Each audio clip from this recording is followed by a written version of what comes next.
Konnichiwa minasan, selamat datang diucapkan kepada anda yang mengikuti sesi ini secara langsung dan juga anda yang menonton setelah live stream ini berakhir ke sesi kolaborasi stomachofchaos.com bersama laman pop culture suka ramai Buzz Pop TV. Hari ini saya Kudo Maharizu dari laman blog stomachofchaos.com bersama Anri Alwi, our isekai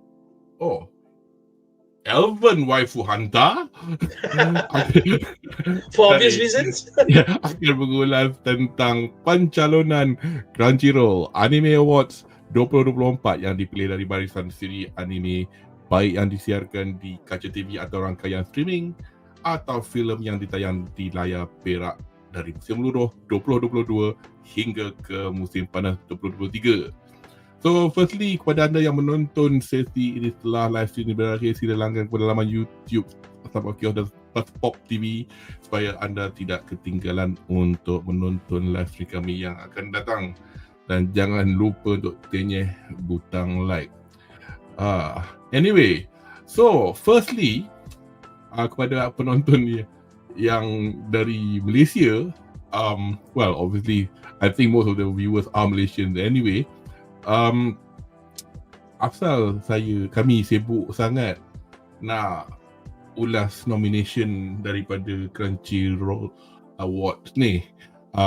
Pada anda yang tidak arif, Crunchyroll merupakan satu platform penstreaman siri-siri anime yang bermula daripada tahun 2009 dan ianya sekarang ada bertapak juga di Malaysia. Tetapi kalau pada peminat tegar anime, ramai yang komplain apa pasal Crunchyroll kat Malaysia ni poyo gila dia punya list. I mean very limited, because every time saya balik Malaysia dia tengok saya punya list pun, saya punya watch list jadi pendek atau jadi kosong pasal kebanyakan anime-anime yang siri anime yang terkini tak disiarkan kat Crunchyroll kalau tengok kat Malaysia. So ramai merungut kerana benda ni tak free, dah lah kena bayar. Lepas tu nak tengok kena pakai VPN. So saya kalau kat Malaysia saya kena pakai VPN ke negara tempat saya duduk nak tengok saya punya list. So kind of like counterproductive, tapi itu saya bercuti. So kepada anda yang duduk Malaysia, anda dah happy dah boleh tengok kat Muse, boleh tengok kat Netflix, boleh tengok kat Bilibili. So that is the reason for this then, because those platform yang kita tengok kat Malaysia tu, dia orang dah ada licensing rights to show this latest anime with subtitle bagai. Dah lah tunjuk simulcast. So Crunchyroll, pasal dia Crunchyroll dah take over by Sony tau. So dalam dia percubaan dia dah monopolize all the anime. Dia saya rasa not just Malaysia, rasa Southeast Asia lah. Susah sikit lah dia nak bertapak. Do you use Crunchyroll at all, Anri?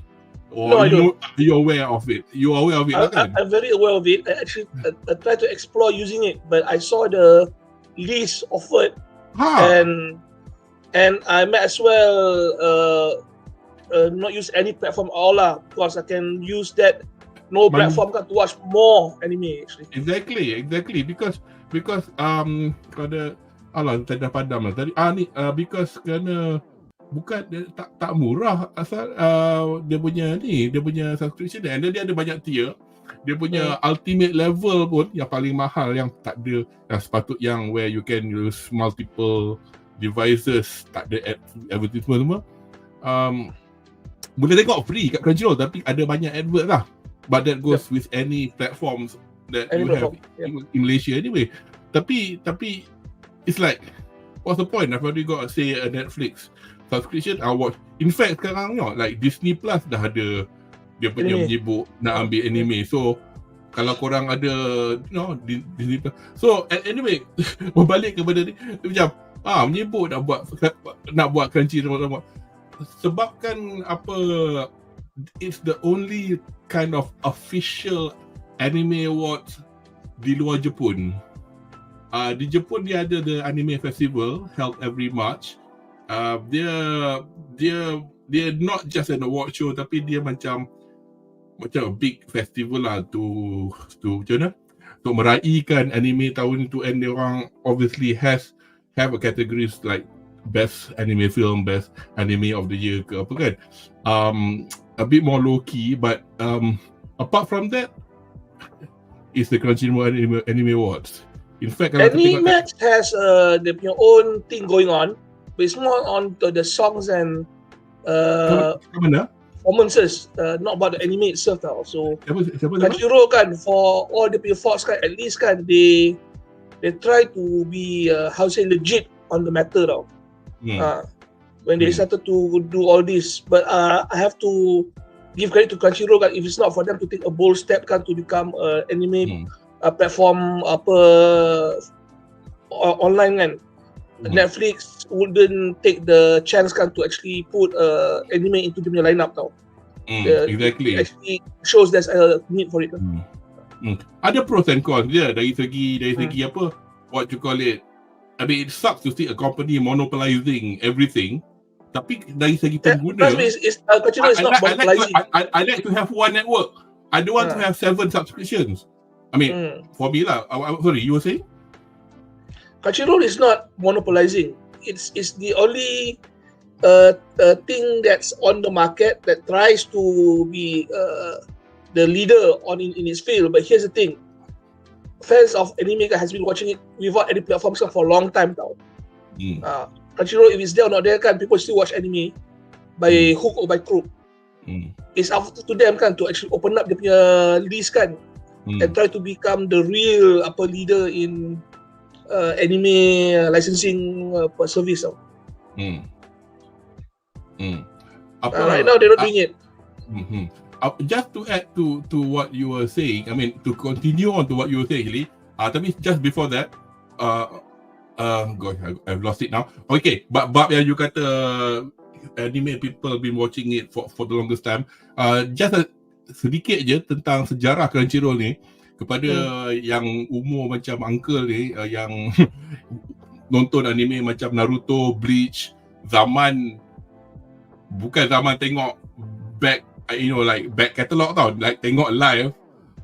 So kami zaman dulu kami torrent tau, kami tu haram lah kan, torrent daripada provide fan subbers yang seperti Date Bayo dan bagainya. Diorang very good fan subbers, diorang macam literally memang tak boleh simulcast lah, tapi literally the next day dah boleh tengok, and they've done it very well. So korang download tengok atau tengok masa tu streaming was in its infancy, so very lembab lah. So came to the point that in 2008 ke 2009, Crunchyroll ni, pernah dengar Crunchyroll, tapi dia mendapat duit daripada crowdfunding ke atau dapat funding daripada some investment company mana tak, dia try nak macam seragamkan all this streaming of anime, tapi regardless whether they are legal or not. So masa tu kan saya tengok Naruto, ramai orang tanya kenapa kau drop Naruto. Aku cakap aku drop pasal suddenly orang yang buat fan sub tu kata Crunchyroll nak take over, kami akan let go, kami takkan buat lagi. Memang tak ada lah lepas tu, bengang gila. So masa tu tengok kena bayar zaman tu, zaman tengkit macam alah nak bayar kot. Betul. Tapi masa tu pun some of Crunchyroll punya anime titles yang diorang stream tu are actually containing subtitles from the fan subbers. So, correct. So ada legal, ada tak legal. So they got a backlash lah from the anime people in Japan. Like, oi, aku tahu korang nak buat macam ni bagus, tapi itu kau pakai haram kan. So it took a while lah. So over the years, it grew bigger and bigger, and it became what it is today. And now, especially, Sony bought over Crunchyroll after they beli Funimation, and then now Crunchyroll would have the catalog yang ada dalam Funimation.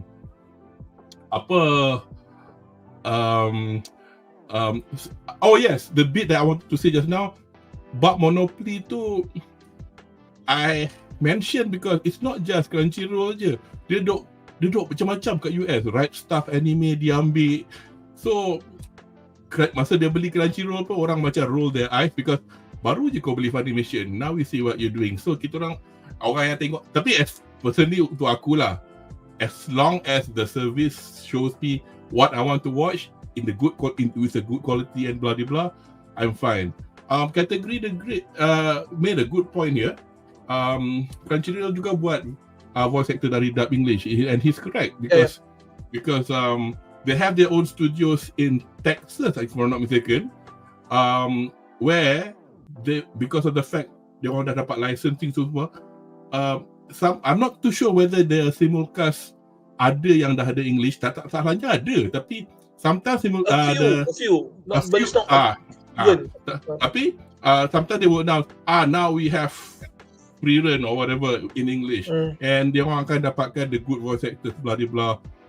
Tapi again ada juga controversy because recently I can't remember series mana tau, dia macam buang the old VAs and fans were not very happy about it. I can't remember which title that was. Do you know? Was it about the new? They complain about the wages. Wages satu hal, no, but there was also a title, one particular anime title. Crunchyroll got rid of the old VAs, the old studios. The English, I can't remember which one, but korang tengok lah dalam Google.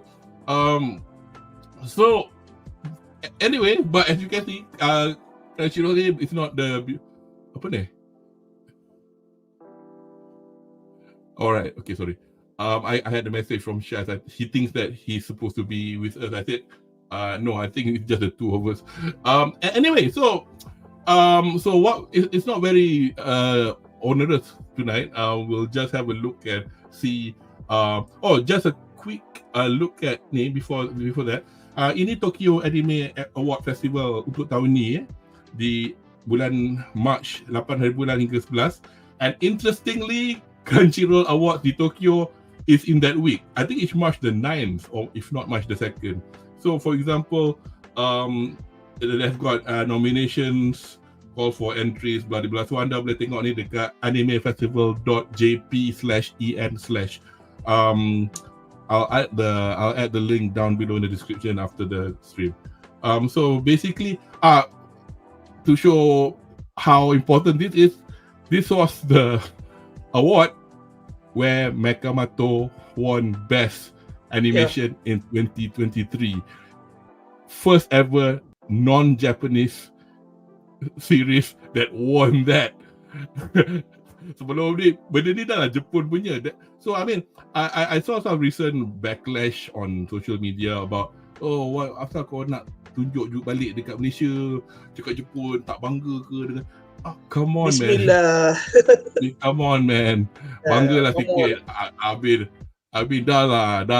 Abin, sorry, we're big upping Mekamato and Monster here, but well, I'm big upping because actually they've already shown the episode yang episodicnya in Japanese anyway. And the thing is, they got the proper A-list Japanese seiyus for it. Ayamu Murase. I think part of the reason why Mekamato was successful is familiar. I think it's the better version of the Doraemon. Okay. Aku tak tahu sangat konsep cerita dia, konteks cerita dia pasal dari future dia datang balik to tell him space whatever it is lah. Yeah. You know, like the robot is Inosuke, Yoshitsugu Matsuoka.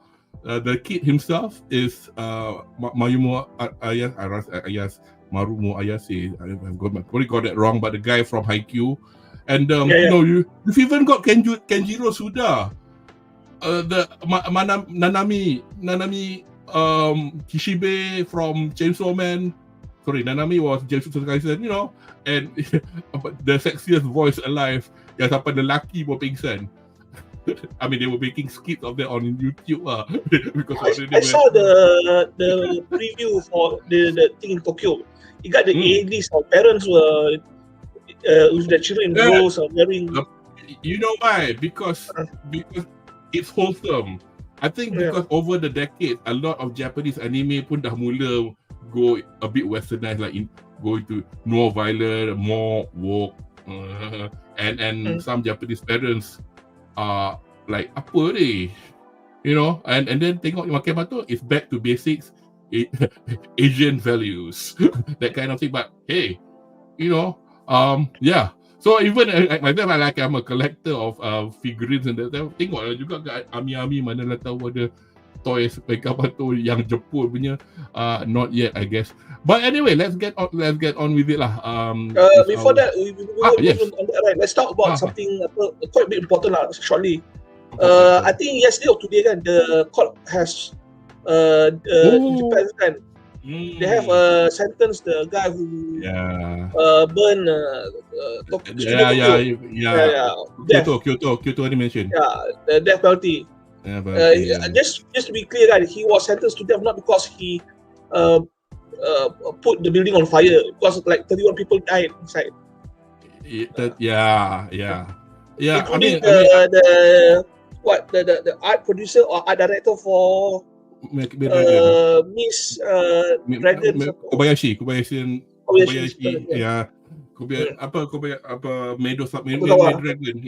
The actual director. It's quite sad. So when they did season 2, I remembered they had a new director and people were all like thinking of him, like macam banyak fans tulis macam you're in our prayers, blah blah blah. I'm so happy that you guys, to kind of like pick themselves up and get things going again. I mean, they still have the same ethos of making 1 or 2 series per year. Unlike one particular studio yang kata kami nak jadi Kyoto animation tapi behave like owner kuli batak, that kind of shit. So come on. I mean, don't get me wrong, that company it's good. It's good. I mean, like I watch Jujutsu Kaisen macam, smart sial dalam kau kena walaupun kau dah baru siap 3 jam lepas, tapi macam people like us like, kalau kau bengang sangat asal kau tak tengok je, tapi it's like you go to the Mappa studio, right, all the staff kan undead lah. Hey, but the thing is, coming back to Mappa, right, I mean, the director of Chainsaw Man has left and made his own studio. There was another guy who's left, made their own studio. I mean, for example, the director of Chainsaw Man too, not only the Mappa situation, it's also the fact that he got a lot of backlash from Chainsaw Man's fans in Japan mainly. He got death threats for altering the anime, not like the manga. I mean, it's like, Allah, come on, man. I mean, aku dah baca manga dia. Okay, fair enough. Probably I didn't care that much, but so what? I didn't think it was macam totally different ke apa. Tapi it's like, so anyway, fans untuk sesuatu IP ni tak kisah negara mana, ada je this apa not very clever type of people. Yeah, back to Kyoto animation. Yeah, it was kind of the defense were trying to pinpoint it on his psychological state. Like Japan does have a societal issue with the hikikomoris, but at the end of the day, he actually had the mental capacity to actually buy that amount of petrol. And then there was one bit where he did say in his defense, I didn't realize that it could kill that many people. Shah put it very nicely. Kalau kau langgar orang sampai mati kan, katalah kau intend to bunuh ke apa kan, tak sangka drive macam tu boleh bunuh ramai orang. That doesn't work that way. But an arson is actually a very, very serious crime, regardless whether orang mati ke tak. So if you think you're trying to be funny, ambil molotov cocktail baling kat sekolah kau yang apa-apalah, tempat-tempat yang kau ingat kau tak suka, tapi tak ada orang, just to make sure that nobody gets hurt, you're gonna get done. But that's enough depressing. But at least hopefully there's some, dapat closure lah untuk the victims, because there were a lot of people who were hurt, 36 or something like that. But you can read it up on Google. And to the survivors of, I mean, saudara mara atau suami atau isteri atau anak kepada staff yang meninggal tu, hopefully closure for them as well lah, insyaAllah. Anyway, so this Anime Awards, how does it work? It says there. So essentially, basically, you got they've opened up the voting I thought dia habis hari ni, rupanya habis malam. So I couldn't I couldn't click on the categories to work from here, but doesn't matter lah. But anyway, essentially what it does is it will be held in Tokyo. I mean, that was the first time they did it in Tokyo last year, lepas COVID. And orang macam buat kat Tokyo. Before this, it was done in LA. And then obviously the grand winners will be announced at that time. And then the voting is by way of the fans, as plus the judges. The judges will also do it, but they've selected judges of either industry veterans or well-established, knowledgeable content creators, hand selected based on their reputation, experience, or credibility. Benda-benda ni kita tahulah. I mean, at the end of the day, mana-mana lah, Oscar ke, Golden Globes ke, kalau kau ada kawan cuma aku tak adalah nak macam ni, tapi I mean, I just out of interest to see who gets nominated this year. Yeah, to Crunchyroll's credit, I saw the judges that they choose kan. Most of them are, I would say, from outside Japan. Yes. From Brazil, in a way, it's kind of like reasonable lah, because platform di luar Jepun kan, tapi there are also Japanese people. Although aku masa dulu tengok macam siapa ni yang tak kenal pun, tapi at the end of the day, if you're from India, you might know her. He looks like Mother's Basement, Grant something his name, I'm not sure. Yes, Jeffrey Tew is in it. So for example, dia ambil lah orang-orang yang macam, I mean obviously the trash taste people that I watch for keenly are not in this, but whether or not it's due to the fact that they're still not it, atau because like Jeffrey Tew produces opinion videos very, very regularly. Gigak dah kurang tau. If you think about it, Gigak buat macam sekali sebulan je. So walaupun dia dah senior, I'll stop here for a while because we've got the Bumi Langit guy. Bumi Langit, yeah. So they are choosing a lot of different variety of people. I think Bumi Langit guy and a few Filipinos were the only people that I noticed from Southeast Asia lah. I'm happy with the choice of judges. I'm just not happy with the category of anime being selected. we shall look at that in a bit. Tapi siapa lagi yang aku kenal? The American ones yang aku kenal, Jeff. There's another one, Canadian guy.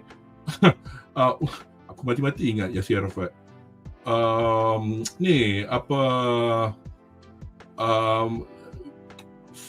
Stay Frosty. The Glass. Oh shit. Banyak juga judges dia. We're getting to him. Banyak gila. So, mana dia? Glass Reflection. He's quite good, and he just did a good video essay on free run.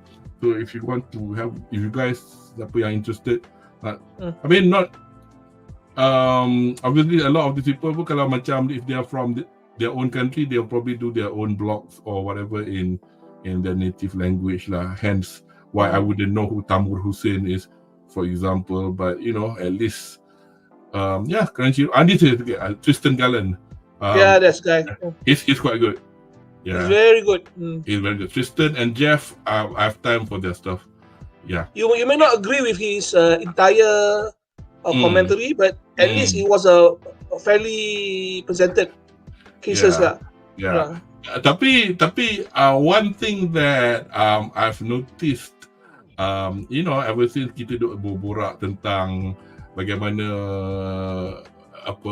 any IP lah, may it be Japanese or American, over the past years have changed towards a certain direction. Let's have a look at this briefly. These are the guests that are coming up. I don't want to say anything, but tengok sendiri lah. It's like, okay, Miss Marvel, okay lah, kau minat komik. I hope you do like anime though. I don't know who the other people are. the first one, Lisa tak apa. Kau nyanyi banyak lagu anime. Oh yeah. And Nick, our friend from Star Wars, probably she likes anime. I don't know. I'll reserve my comment. Macam ada orang tak kenal. Roland tak apa. Roland dia minat anime. Dia ni famous pasal dia ni host dekat host club. Pada anda yang tak tahu apa benda host ni, kalau anda pernah melawat Tokyo, ada especially di this particular part di Shinjuku dan Kabukicho, di mana tempat tu penuh dengan benda-benda yang tak bagus lah. Kira kalau kau pergi jangan bawa anak lah. So dia ada satu benda yang dia ada is bar di mana kalau if you are a man, you want to be surrounded by beautiful women and you buy them drinks or what they buy you. I mean, they make you buy drinks, but it's all expensive. You probably can spend $20,000 that night, and you could be, and same goes for the women. They go to get drunk and be happy with good looking guys. So people like him, he's like one of the leading nightclub hosts in Japan. He's made like tens of thousands, if not hundreds of thousands per night sometime. Birthday dia, all these rich lonely women showering him with Ferraris, jam Rolex sebagai. So tapi dia minat anime because aku baru tahu because hari tu dia masuk dalam Anime Man punya stream. So anyway, so we've got lah this mixed bag of people that some fans that are noted on social media think, apa korang panggil dia orang ni? Tapi well, it's up to Crunchyroll lah dia nak buat apa. So categories dia banyak sebenarnya. Actually 35 ke 35?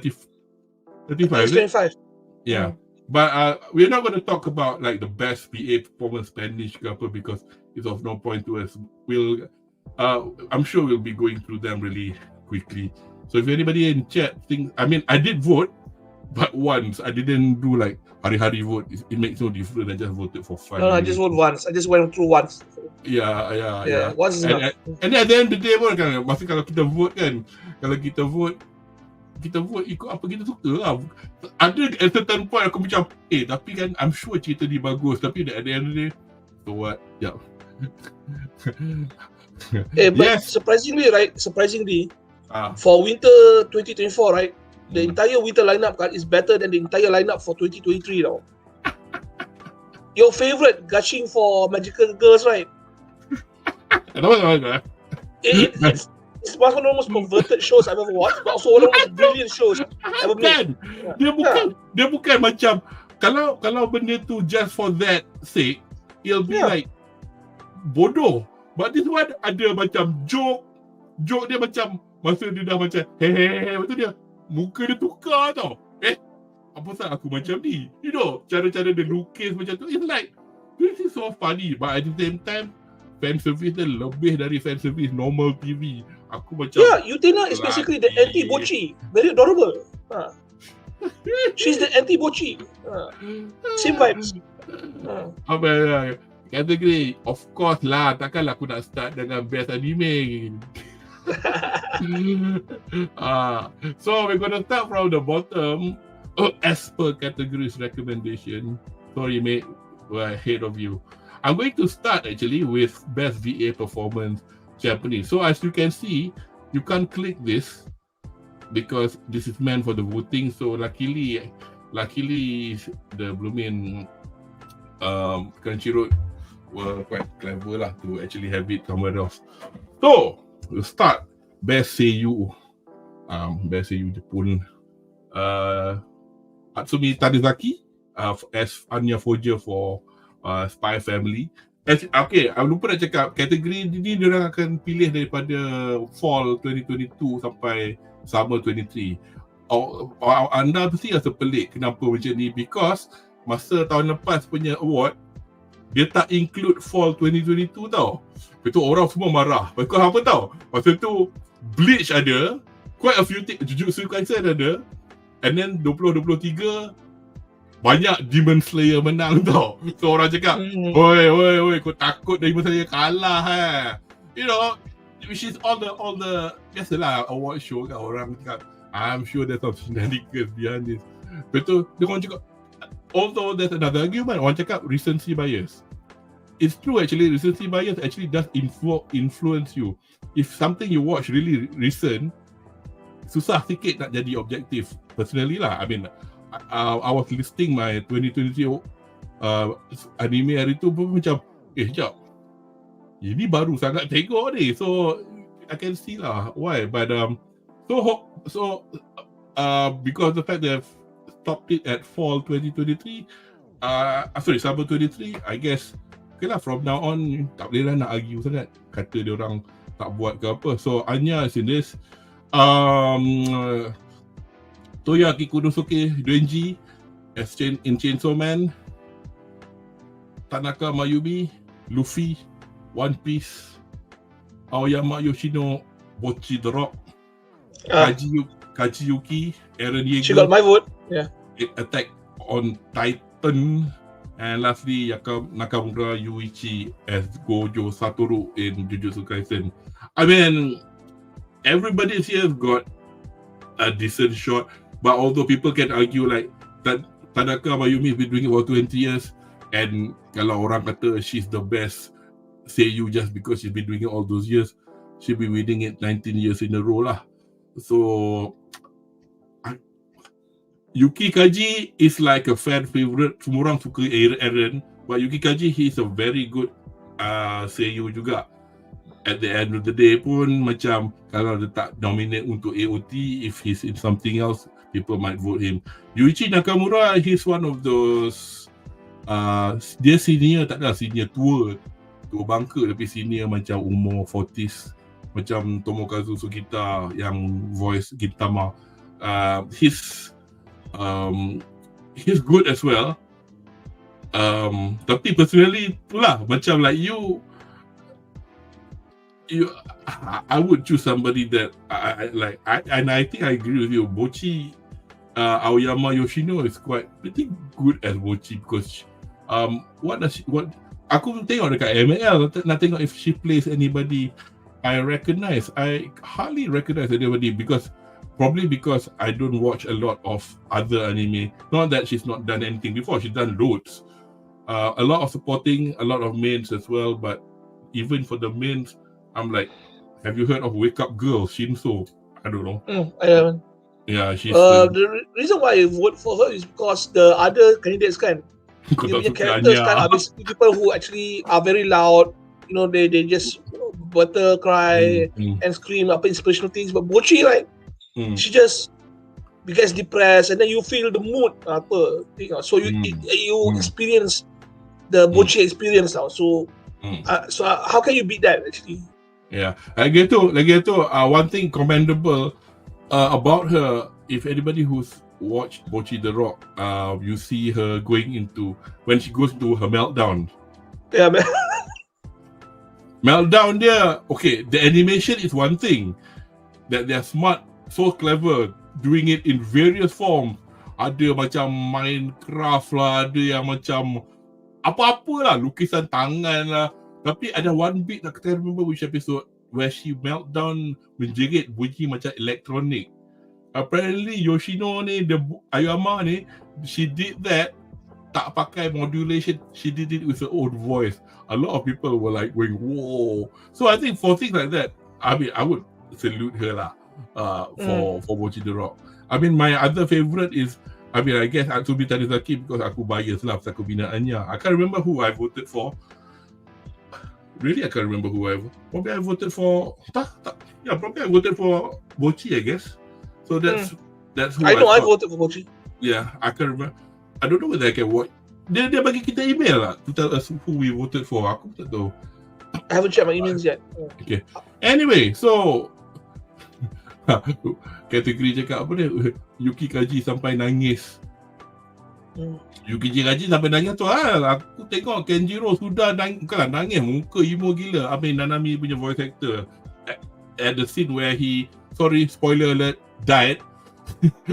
Dia macam poleh, banyak gila orang buka internet, memang emo gila lah. So that's voice artist performance Japanese punya ni. Personal. Two of us are voting for Bochi. So let's see who wins this in March. Okay, the next category is the best end sequence. So as they say, ED. Takayama Soshi menyanyikan lagu Akari for Jujutsu Kaisen Season 2. Shiui dengan Happiness of the Dead, Zom 100. Maximum the Hormone, Hawatari Nyoku Senti on Chainsaw Man. Mile, Man with a Mission, Koi Kogare. Queen B, Koi Kogare itu was for Demon Slayer Season 3. Queen B, Mephisto for Oshinoko. And lastly, Yama menyanyikan lagu Color untuk Spy Family Season 1 Core 2. Actually, this is for the ED, not the songs per se. So it's a bit difficult to, as much as I like Mile and Man with the Mission, I'm not going to vote for DS Season 3 punya ending because I think nothing is in there really other than a collage of what they've shown on the. What's your vote for this? I mean, I voted for the ending for Zom 100. Okay guys, kita orang tak pakat tau. Kita orang tak pakat. Tapi I agree with Anri. Yeah, that animation is so fun. We are talking about the one yang Happiness of the Dead yang they go on one ED je kan, dia tak ada tukar-tukar kan. No. Chainsaw Man banyak version. No. Yeah, I know. But sometimes after half a season, they change it. You know what I mean? But a bit. But for Zom 100, it was the one yang it started off with the girls were in the train looking at the phone, and there were zombies in the train, right? Yeah. Is it because itu gila je sebab because all the zombies were dancing, and then and you have to bear in mind this is. I mean, I do not know what happened. I mean, we mentioned this before in the. It just shows that even before the outbreak, humanity was still in the zombie state because they were all, watching the punya handphones and stuff. Yeah, but actually, without even looking at it so deeply, animation is crisp, smart, funny. Because again, I'm harping on about visiting to Tokyo. There was this scene under the railway bridge yang hijau tu. That's the actual bridge in Shinjuku. Kepada anda yang masuk bawah bridge tu, you will keluar dekat yang ada screen TV tulis Labi. And then you walk straight on, boleh sampai Shinjuku punya all the main street. Belah kanan tu will be Shinjuku railway station. So they've done that down pat to a T. I'm like, not just that lah, cara dia draw sebab gila lah. I mean, dah lah kelakar mamak yang bogil ajar tu. But that got my vote because of the whole ED lah. Because sorry lah, okay, lagi satu before we go on to the other nominations semua, I put my hand up. I don't watch everything, so I might go for a certain title.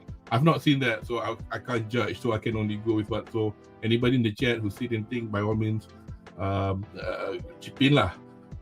Like I can remember macam Chainsaw Man dia tukar ending dia. Pasal lagu Maximum the Hormone, I can remember what it was like. I would salute actually Chainsaw Man for changing the different EDs. Quite a lot of them were, slap gila. Tapi macam sorry lah, call it apa recency bias because I started watching Zom 100 again, and not dari start tapi macam because they only finished it in Christmas. 26 bulan itu they finished the rest of the three episodes after they stop somewhere in the middle. So as much as I say I like the Mile song, the ending song was that. So Oshinoko actually aku bukan drop sebab tak suka, because aku drop sebab tak ada masa. So I wouldn't know what the Mephisto song sound like. Kepada anda yang belum tahu, Queen B ni is a exotic band. The singer is a guy. But because dia trans, suara range dia gempak gila lah. Daripada tinggi macam perempuan, rendah macam jantan. As a band, gaming or not, the music is actually very good. You could hear Queen Bee punya vocalist sometimes singing solo, singing a song called Violence, and God, I can't remember which one, whether it was Chainsaw Man or not. But yeah. So those were the best ending sequence. So it's the sequence, not the song. Okay, onwards. OP, best opening sequence. Oh, ni bahaya ni. Okay, Yoasobi dengan lagu Aidoru dia for the opening for Oshinoko. Heavenly Delusion. This is actually quite good. Innocent Arrogance by Bish. It's a rock band. Bish, dia nak cakap Beach. Tapi Chainsaw Man dengan Kickback. Akenshi Yonezu. Song of the Dead, Kanabun, Zona 100. Where Our Blue Is, Tatsuya Kitani, JJK Season 2. I was surprised that it wasn't King Gnu punya because then just realized that it's outside the time range for that score too. And work Ringo Shina and Millennium Parade, Hell's Paradise. So masa aku nak pilih ni, aku swayed by the songs because I know 1, 2, 3, 4, 5. I know 5 out of the 6 songs. Well, 4 out of the 6 songs very well, and I love the song.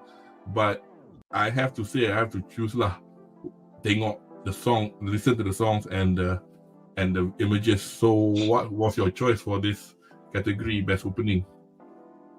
For me, a bit of a diversion. Oshinoko Yoasobi. You are right, but it is by far the most catchiest tune for that particular section.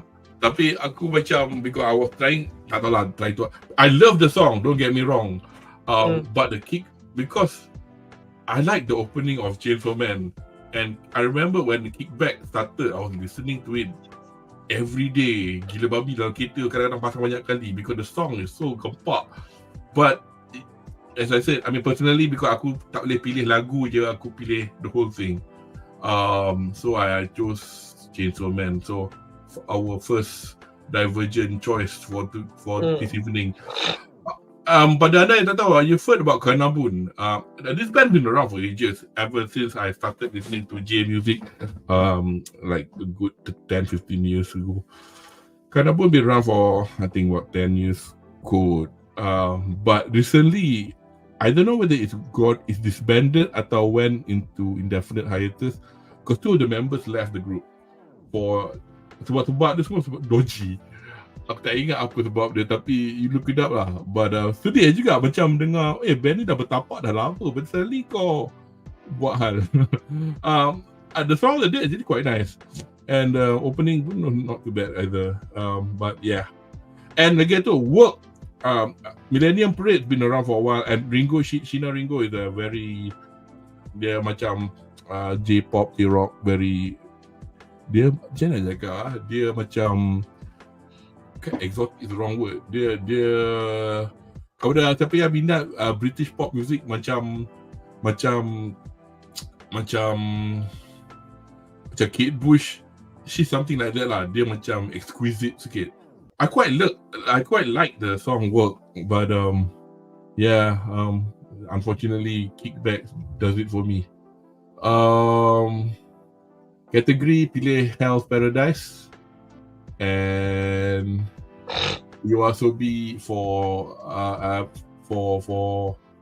Idol in Oshinoko for MN Shafiq. Trust me, Yoasobi is going to win this category. I'm not surprised. You may be right on all points, but in terms of popularity, apa Yoasobi lah. Yeah, I'm not going to be frustrated if Yoasobi wins, but ni kenapa lagu special tak ada pasal kau tu di luar period untuk nomination ni. Dia berhenti sama 2023. So because kau tu dia keluar fall 23 kan. So tahun depan akan nominate, not this year. So right, so that was best opening sequence. Let's get on with it. To best score. Aku sebagai anime fan and a music lover, I like talking about music, but our panelists don't really talk about music as much. I mean, as much kalau korang tak minat nak cakap, tak apalah. Tapi it's just that as a person who likes macam tak daripada kecil noticing music scores for film like Star Wars, Indiana Jones, or blah blah blah, and taking an interest in the composers. I think that is what adds to the dimension of watching an anime for me lah. So best score nominees: Attack on Titan final season, the final chapters. Oh, surprised that they didn't actually. I just want to see what happens when I click on this. Oh, you can't, can you? Oh, tak ada klik. Oh, boleh. Saja nanti because aku tak tulis. Aku nak tahu siapa dia punya composer because I don't admit to memorizing all the composers. But there you go. So best score for one of Attack Titan on a final chapter special one. Final season, Bochi the Rock, Chainsaw Man, Demon Slayer, Kimetsu no Yaiba Swordsmith Village Arc, Oshinoko, and Suzume. Now, I remember what the Suzume soundtrack was like when I watched it. I watched a lot of, and I'm a big fan of what's his name? Apa nama director dia? Gobi Shinkai. Aku tu Shinkai punya director. If you can remember it, it's not the best score. No, I'm talking about the director. I'm talking about the composer, not the music. No. I didn't say I voted for Suzume, but yes, yeah. Suzume was written mainly by the band Red Wimps, Yojiro Noda. And not just him, and there's another guy as well. But because the fact that si Shinkai ni duk asyik pakai Red Wimps je. No offense to Red Wimps, I love the band. I paid through my nose to watch them last year live, but song moved me to kokoro gerak ge babi but I don't know. Susah sikit tau, because apa tau. Okay, let me just cakap satu benda pasal bila buat skor wayang. Bila buat skor wayang, dia punya music unique for that one particular film, which consider is a one episode in inverted commas. So you can have theme based on the main character, the protagonist, the antagonist. Macam lagu Darth Vader ke apa, lagu masa dia cross sungai ke, lagu dia masa dia panjat gunung ke, lagu dia masa naik kereta ke. And that's one thing. And one thing I like about Suzume is actually the usage of city pop. I spoke about this bukan at length, but we did touch about it when we talked about Suzume bersama Nazir dengan Maira last year. But when you watch anime TV series yang ada 24 episode, what they'll end up with, because for example I've got the Spy Family punya soundtrack, which is by No Name. Surprisingly not in there, but then it's up to them lah siapa dia nak nominate. What happens is they have certain scenario with a certain character. Dia ada satu lagu 2 minit. Siapa dia akan ulang. So maknanya kalau masa Anya buat bodoh, dia buat out of tune, recorder tune again and again, because so it's different because they ada macam pockets of different music for the different bits. They have the action team, the character team, EDA team. There's a lot of things. Macam Naruto, kan, kan, for example kan, benda macam tu lah. So macam tu aku macam personally pasal Oshinoko aku macam semi drop tu, aku tak ingat sangat. God, who did Chainsaw Man punya score? Sebentar cakap. Oh, sorry, what was your choice? I choose Bochi the Rock. In terms of quality, right, probably Attack on Titan has better budget, better quality.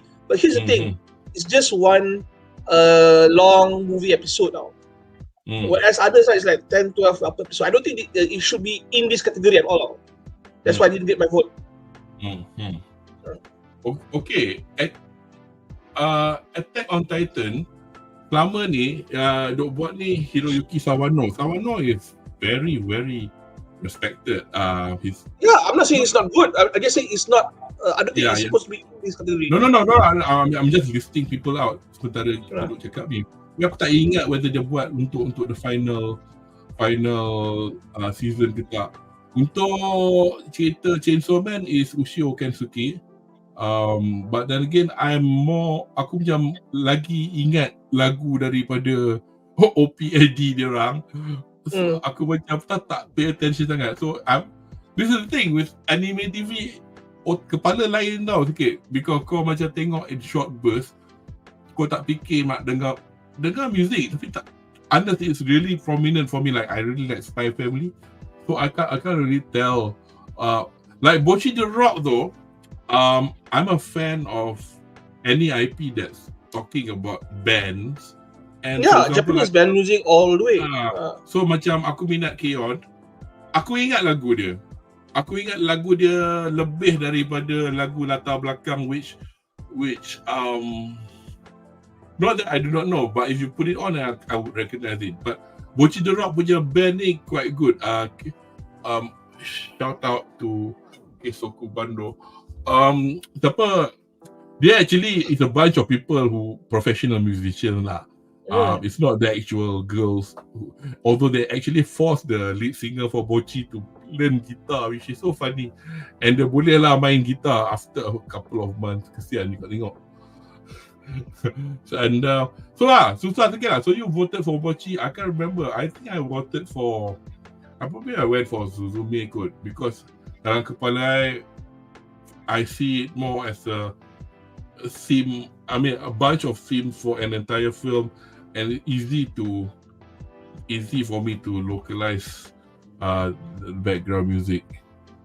Okay, Eman Shafiq punya choice. I mean, putting Attack on Titan here, right, it's like putting the Lord of the Rings punya soundtrack kan against the A-Team, Airwolf, the Equalizer punya soundtrack. All the TV shows, and then you get one trilogy epic. Yeah, that's how it is though. I mean, the same you could argue for an Oscar though, because it was very good. I'm not saying it was bad. I'm just saying it doesn't belong here. No. I'm not arguing the good or not. I'm arguing against the belong here or not, because we don't have a score for best action film, best score for fantasy films, because at the end of the day in the Oscars, Star Wars will have to fight against soundtrack for Lord of the Rings, have to fight for soundtrack for the French Connection. I'm just mixing. Yeah. Exactly. Godfather, all those things. So we got Muhammad Faiz Daniel, soalan of the last week. Pendapat terhadap siri live action Oshinoko keluar tahun depan oleh Toei di Amazon, rasanya mampu ke adaptasi sebaik anime? Susah sikit nak cakap, because actually from just the photograph it looked good. Let me just hide this. Siap muka Anri kena tutup. Tapi gambar tak menggambarkan whether it's going to be good or not. So the jury will be out once it comes out lah. Because Jepun pun ada juga bad live action. I mean, bukan Hollywood je. So macam for example, Don't Shoot Me, my first experience with Samurai X / Rurouni Kenshin, well, that was a film though, was the film, and it was a very good experience for me. My first Death Note experience was live action Jepun, not the American one, and that was good to me because ada Kenichi Matsuyama as the main character, and then they did the creatures exactly like it is in the anime. So when I watched it, I thought it was quite a good premise, and then like macam Attack on Titan live action Jepun is so susah nak cakap, tengok gambar je, kita tak tahu. One thing though, bab diorang nak buat karakter tu macam the Japanese are better than the Americans lah, put it that way, because kita Jepun kan, boboh lah muka Jepun mana pun jadi. I mean, in my opinion lah. I mean, so far kalau nak tengok yang lagi real, tengok ni pementasan musical. Because a lot of anime punya IP dijadikan musical. So for example, the recent one was Spy Family. Okay lah, muka tak macam Yo ke apa sangat, tapi jadilah dengan kostum dan rambut dia. Anya dia buat jadi. In fact, they would have 2 actors for each because dia orang nak buat matinee show. I mean, biasalah bila tengok live action atas stage, tak boleh satu pelakon je, dia kena ada understudy. Tapi for the kids, for the kids kena ada banyak lah because you're not legally allowed to have children working long hours. So they have 4 Anyas and all of them are cute. All of them can, in fact, bukan dia budak-budak, bunyi Anya betul without having an adult going waka-waka, you know. So Muhammad Faiz, jawapan kami saya macam tak sure. You got any opinion on the Oshinoko live action? I'm afraid of the few pictures I've seen kan, I don't have high hopes lah. Because those live adaptations yang that's very good, right? Like even the Yu Hakusho, right? A lot of people have complaints. I liked it. One Piece live action, I liked it. Rurouni Kenshin, Samurai X, I liked it because they have action to fall back to. Oshinoko doesn't have action sequence to fall back to, you know, to soften the blows lah when it comes to live action transitions. I mean, if you look at romance anime kan, tukar kepada live action adaptation kan, it doesn't work lah because most of it doesn't work because, how do I say this lah, the whole theme kan is different now.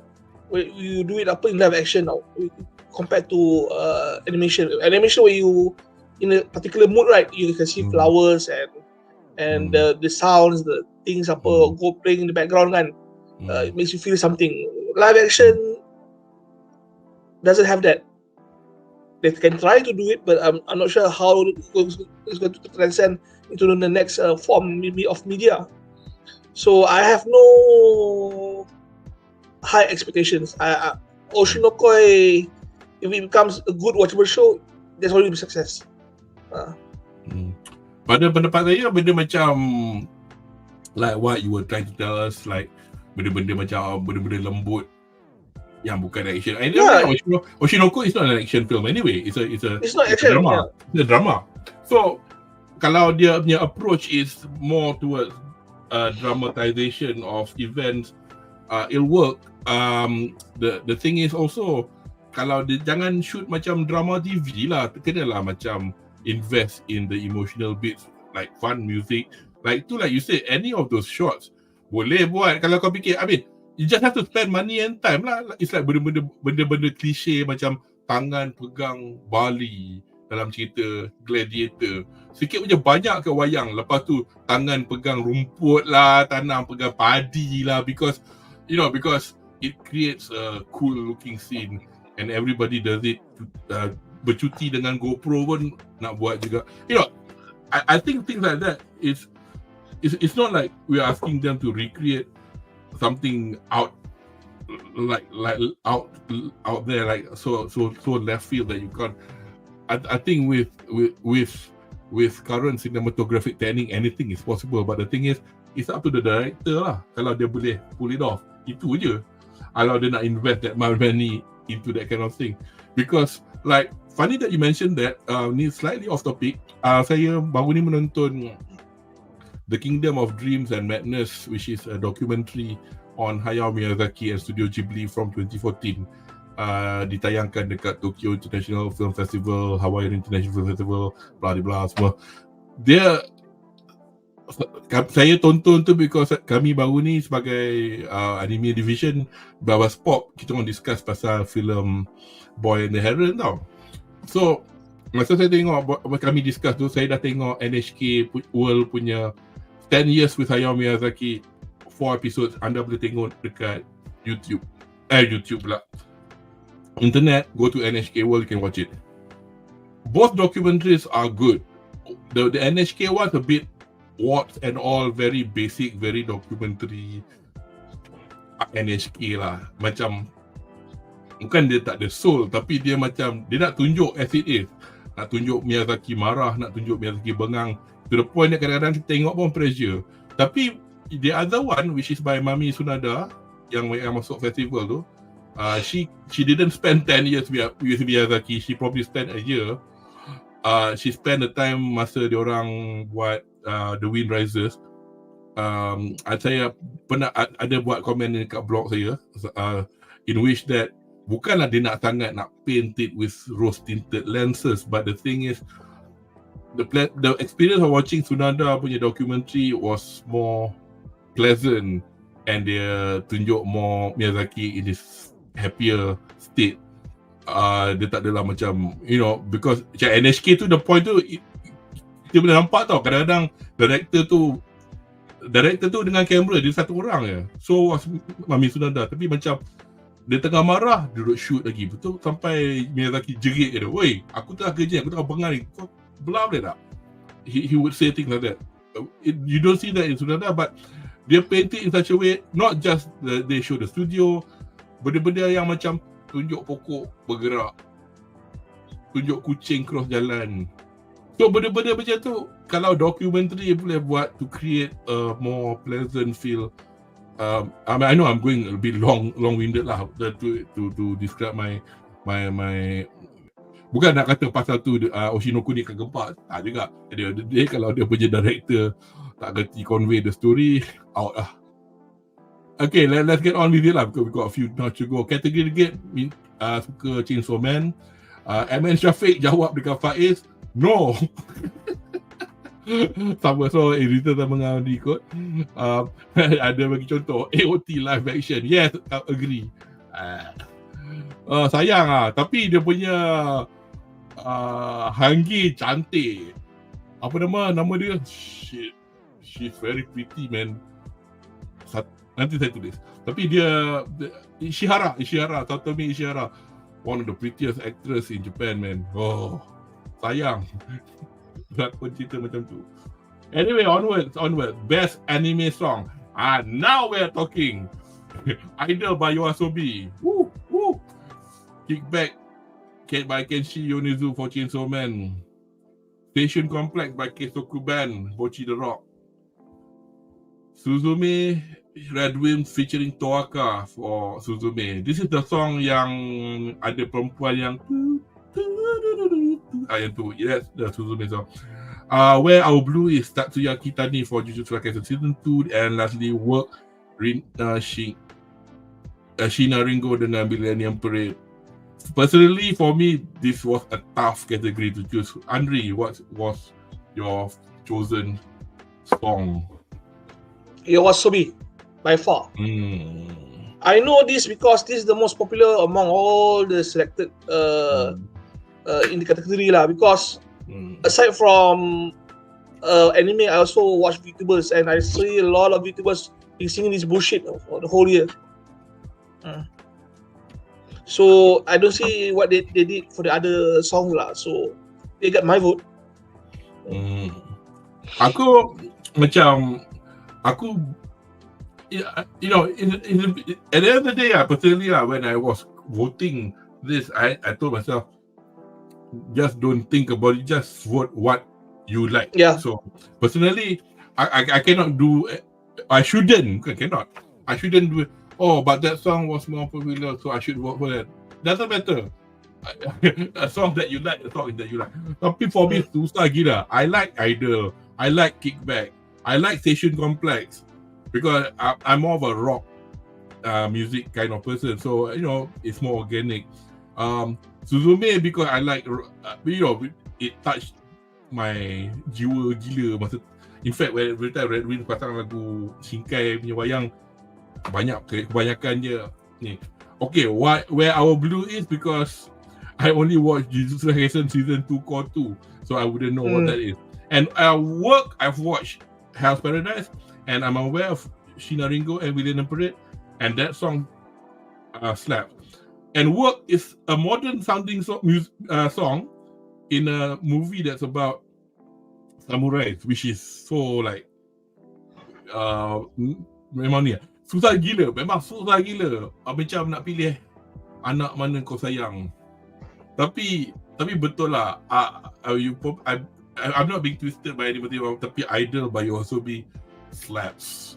I remember siapa tengok yang NHK punya show baru ni, tapi dia tak tunjuk banyak tau. Where they sang Idol with a bunch of idols. Sampai K-pop fan marah, kata, oh berani kau menggunakan kami punya K-pop singer sebagai penari background. The groups agreed to it. Nobody forced them to do it. And it was fantastic. Thinking about idol with idols. How cool is that, man? And then I envy you guys. Siapa yang dapat tengok YOASOBI dekat ZKL itu, aku respect gila pasal tiket habis cepat gila semua. And then, you know, I do hope they coming out in my direction when if they do, I better watch out for it. But yeah, they played baru ni after KL dia main Jakarta yang ada Pokemon kan. But anyway, anybody watch YOASOBI baru ni? Any comments? Got anything else to add? But yeah lah, in fact sebelum that live kat NHK tu pun ada satu from another concert, and then I saw them perform that song, and it was such a far cry from what I've imagined when I just listened to it. Because YOASOBI ni, I've heard of them prior to Idol. One of the earliest song was actually I found out about them was from a friend who sang a cover song, yang Kejar I Through the Night or something, which is about suicide. If you watch the video, the anime is about a pair of lovers jumping off a building. It's a happy sounding song, but the words are nothing to do with happiness.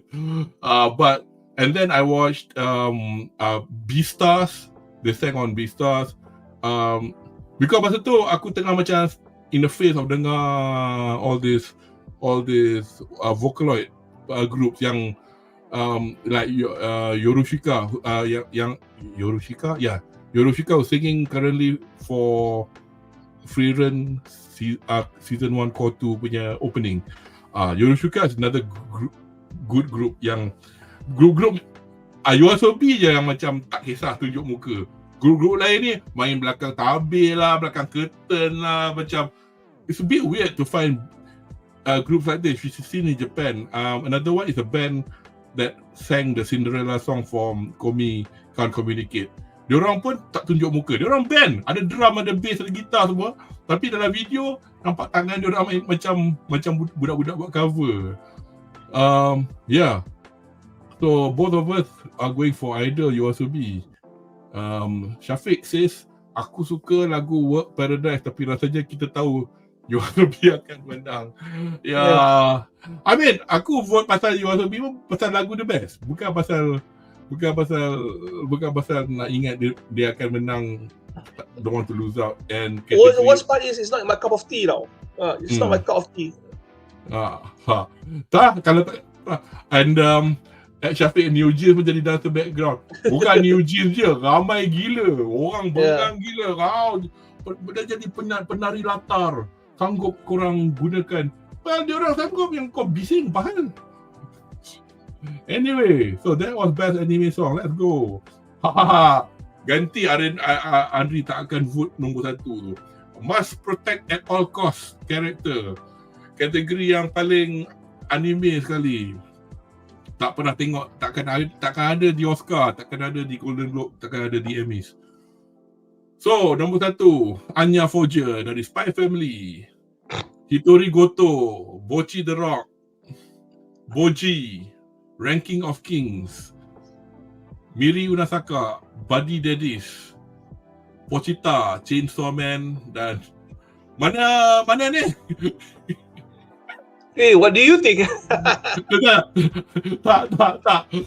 Kereta Mercury, Mobile Suit Gundam, The Witch from Mercury. Mana Mizi? Mizi kau vote Seleta kan? Anri voted for Anya, I know. I voted for Hitori Goto. Yeah, I knew it. Yeah, Bochi. Tapi She's already her own enemy now, so she needs all the protection. She is okay. Anya Forger is like the obvious because It's tailor-made, made to do this, makes you to vote this. But Itori Goto is like the author just described this odd person and then she just like go bonkers on TV. I'm like, oh, I'm sorry, I did vote Anya. Agaknya itu terlalu gila punya vote yang apa orang panggil tak apa tanpa what's the word? The word will come to me lah. Starts with I. Jadi bodoh lah hari ni. Anyway, Boji dia comel. Tapi aku tak tahu lah, aku dia jahat kot macam tak minat. Miri Unasaka ni dia is the girl dia ada dua bapa or something like that. So she's like a brunette Anya. And Pochita pasal dia sekejap sangat. Dia comel-comel tapi dia sekejap sangat. I do have a plush. I bought one thinking I'll get one, I got two. Satu ada mulut buka, satu tak ada mulut. So I'm not selling it though, but it's one of those Korean game punya prizes. And Suleta Mercury, nothing to do with the wokeness ke apa, but Suleta I just find her irritating. Yeah.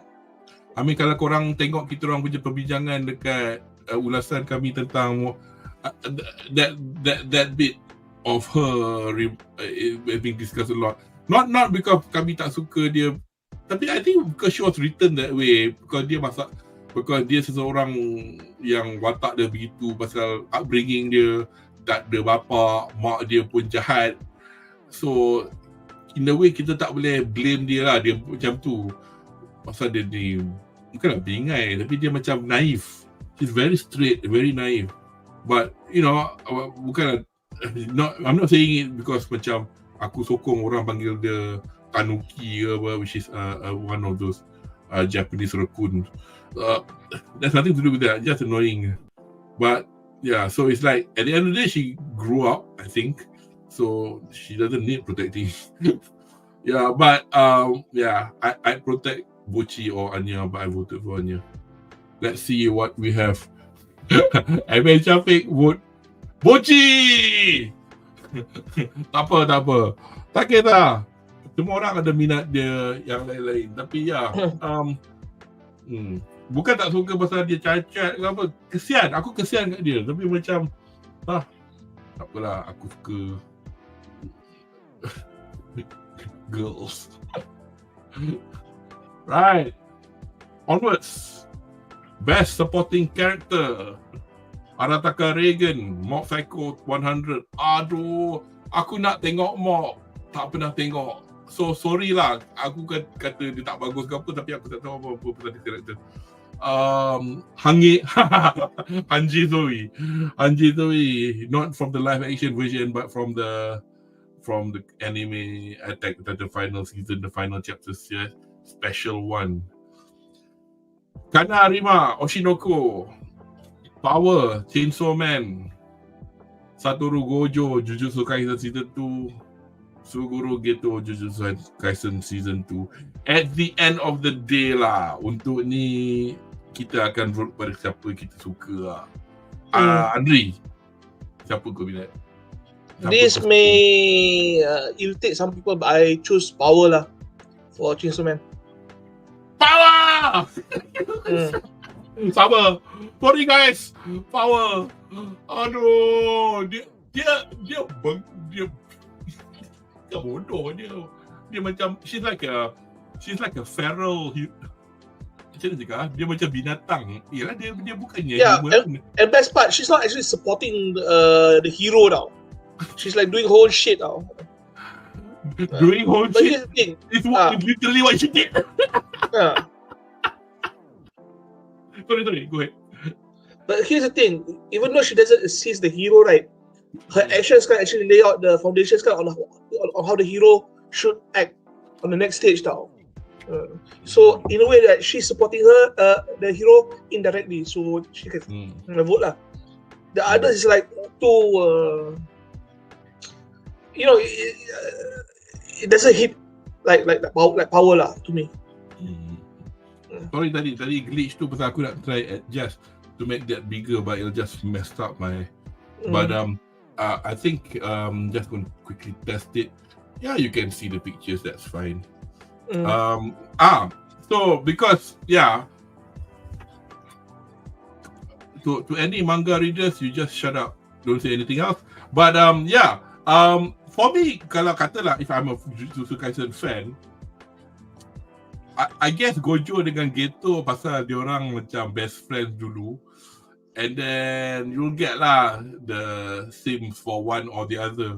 Tapi I find personally, from personal experience, Gojo will be the better one because he's funny. I've been watching this again and again yang masa it's one of those orang panggil omake bits at the end of the episode yang masa tu musim panas kat Jepun panas gila tau. So Gojo dengan Nobara bawah pokok macam lemah lengai. Lepas tu suddenly apa nama, oh fuck, that Denji is Chainsaw Man. Apa nama? Yuji is it? Yuji datang.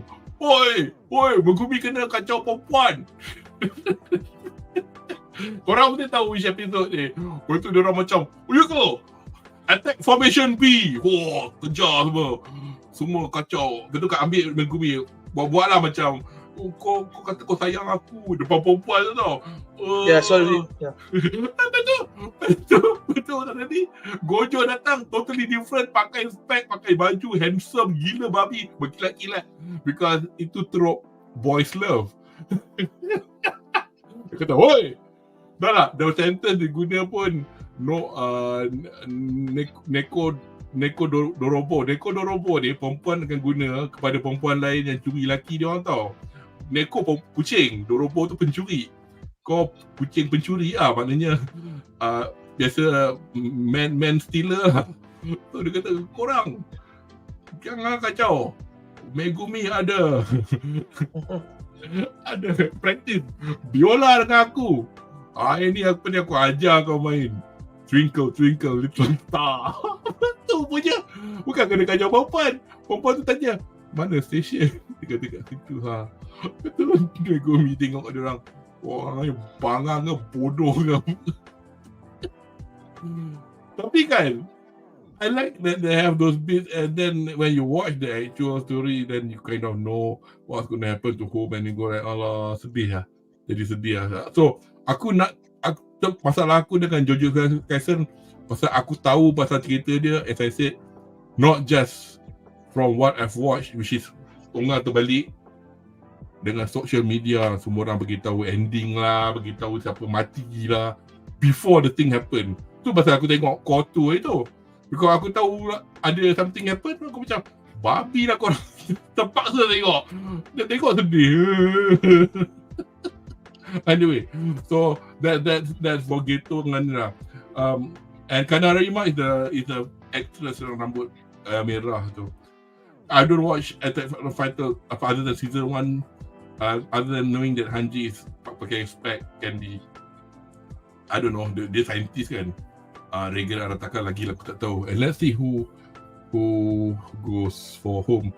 MN Shafiq pemilih Arataka Regan from Mob 100, and so does category The Great. And then MN Shafiq menambah. Alhamdulillah. Kalau tengok season 3, Arataka ada memainkan peranan penting on character development, main character. Itu nak juga try. I only bought one volume. Belum baca. So bukan tak nak tengok, because I've been told about Mob, but I haven't gotten to watch it. I think it's Bones kot yang buat Mob, yang buat My Hero Academia. Ke Bones buat who did? But aku tengah One Punch Man dengan Mob totally they did different. They change studio. They change studio for season 2. Kan? Anyway, onwards. Pasal tak ada main perempuan dengan jantan ni sini. Best MC. Hitori Goto, Bochi. Denji Chainsaw Man. Alah, Eren Yeager ni garanti lah orang vote. Attack on Titan final season, final chapter, special 1. Mob or Shigeo Kageyama for Mob Psycho 100. Monkey D. Luffy, One Piece, and Thorfinn from Vinland Saga season 2. Pilihan anda, Anri? Thorfinn. Aku tak tengok Vinland Saga, so aku tak boleh criticize, tak boleh kata apa. But Vinland Saga is one of those animes or manga, if you read them, which is top top dog lah. I mean a very good IP. Aku tak tahu lah, aku macam aku mungkin hypocritical sikit lah. Kata aku tak minat tengok benda-benda Eropah di IP Jepun ni. Untuk kau tengok Spy Family tu benda. Yeah, best MC. Who did I choose? Takkan aku pilih Denji kot. I think I pilih Bochi kot. Tak ingat aku pilih Bochi. But I think I vote because I saw a lot of the episode. I think I think for you as well, also because you've invested a lot in Vinland and you know the story, and Thorfinn yang main character lah kan? Yalah, best MC. Yeah. And he got sent to this farm, right, to work as a slave now. So he's not your usual hero who has all the glory. Yes, his points. In season 1, Thorfinn budak ke? Yeah, budak. So you follow his journey from child to teen, young adulthood. Yeah, because itulah pasal aku tak tengok Vinland Saga. Perhaps I would have changed my tone, but yeah, Bochi. As much as I like Denji dengan kebodohan dia pun, I mean, I think because Bochi datang habis. Yeah. Eren aku tak tengok, tapi kalau aku tengok, even if I've watched Attack on Titan pun, Eren Yeager feels like I'm voting it because kita semua minat karakter macam comfort Luke Skywalker in Star Wars lah. Yeah. And whereas you know that you should vote for Han Solo. For example. But you actually wanted to vote for Boba Fett. Or something like that kan. Monkey D. Luffy pun macam Eren lah juga, because you know at the end of the day, if One Piece fans, a million of them like Monkey D. Luffy, nothing wrong with that. Aku tak tengok One Piece, tak baca. Actually kan live action pun aku tengok separuh. Nanti aku tengok habis. Sumpah aku akan tengok, tak ada masa. And I enjoyed the first 3 episodes that I've watched.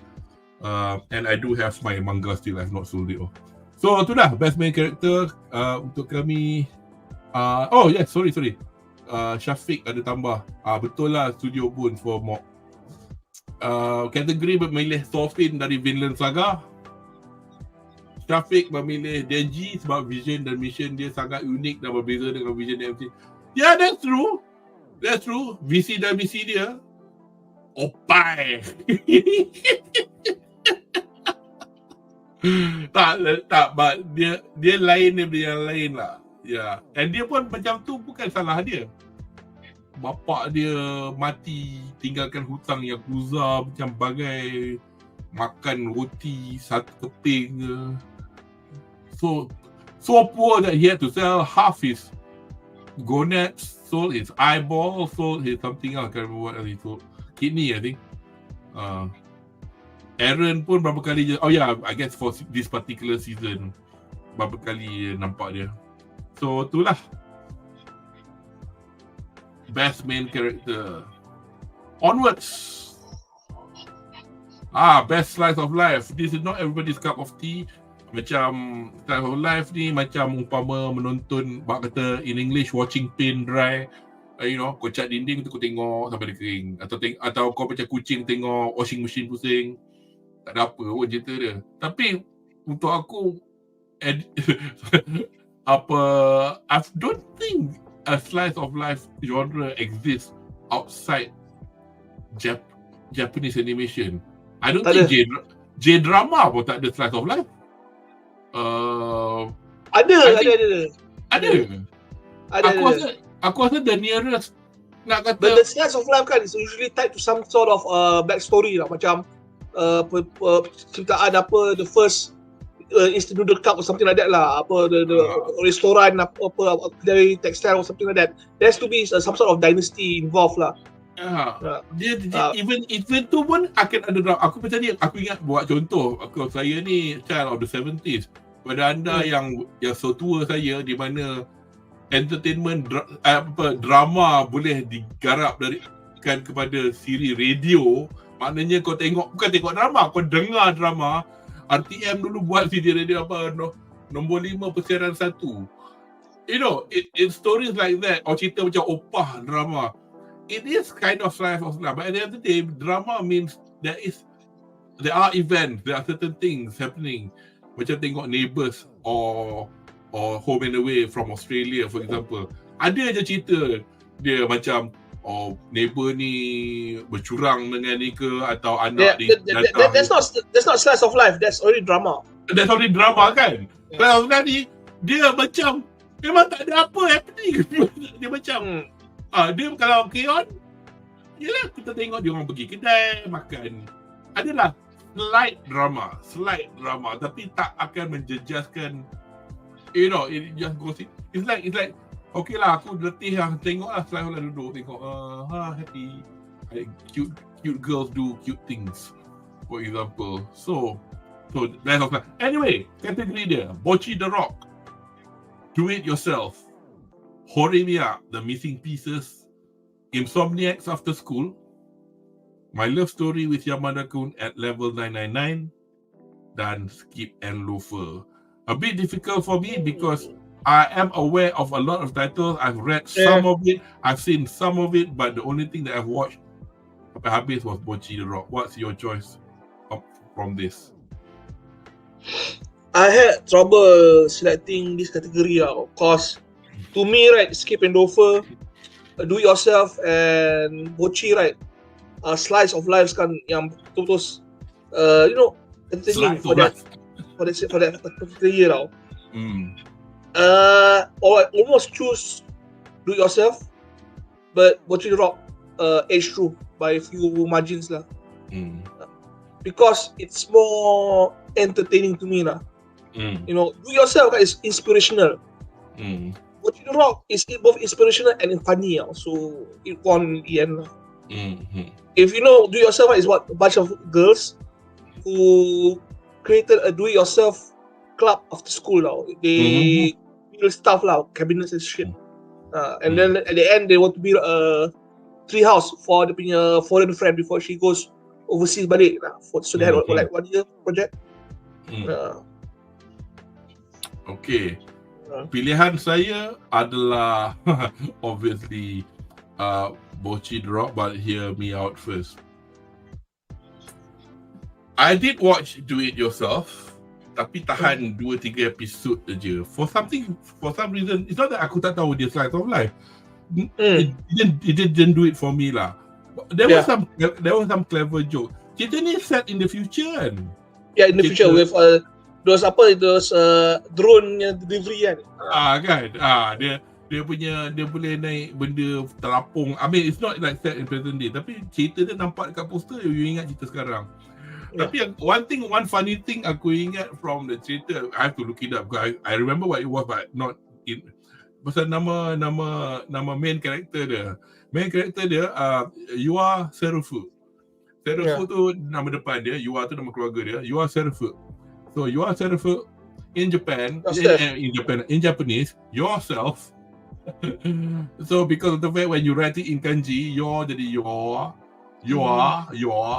Serufu, because S-E se L tak ada, so L jadi R-U, Seru, F ada U, Serufu. So do it Serufu, do it your Serufu.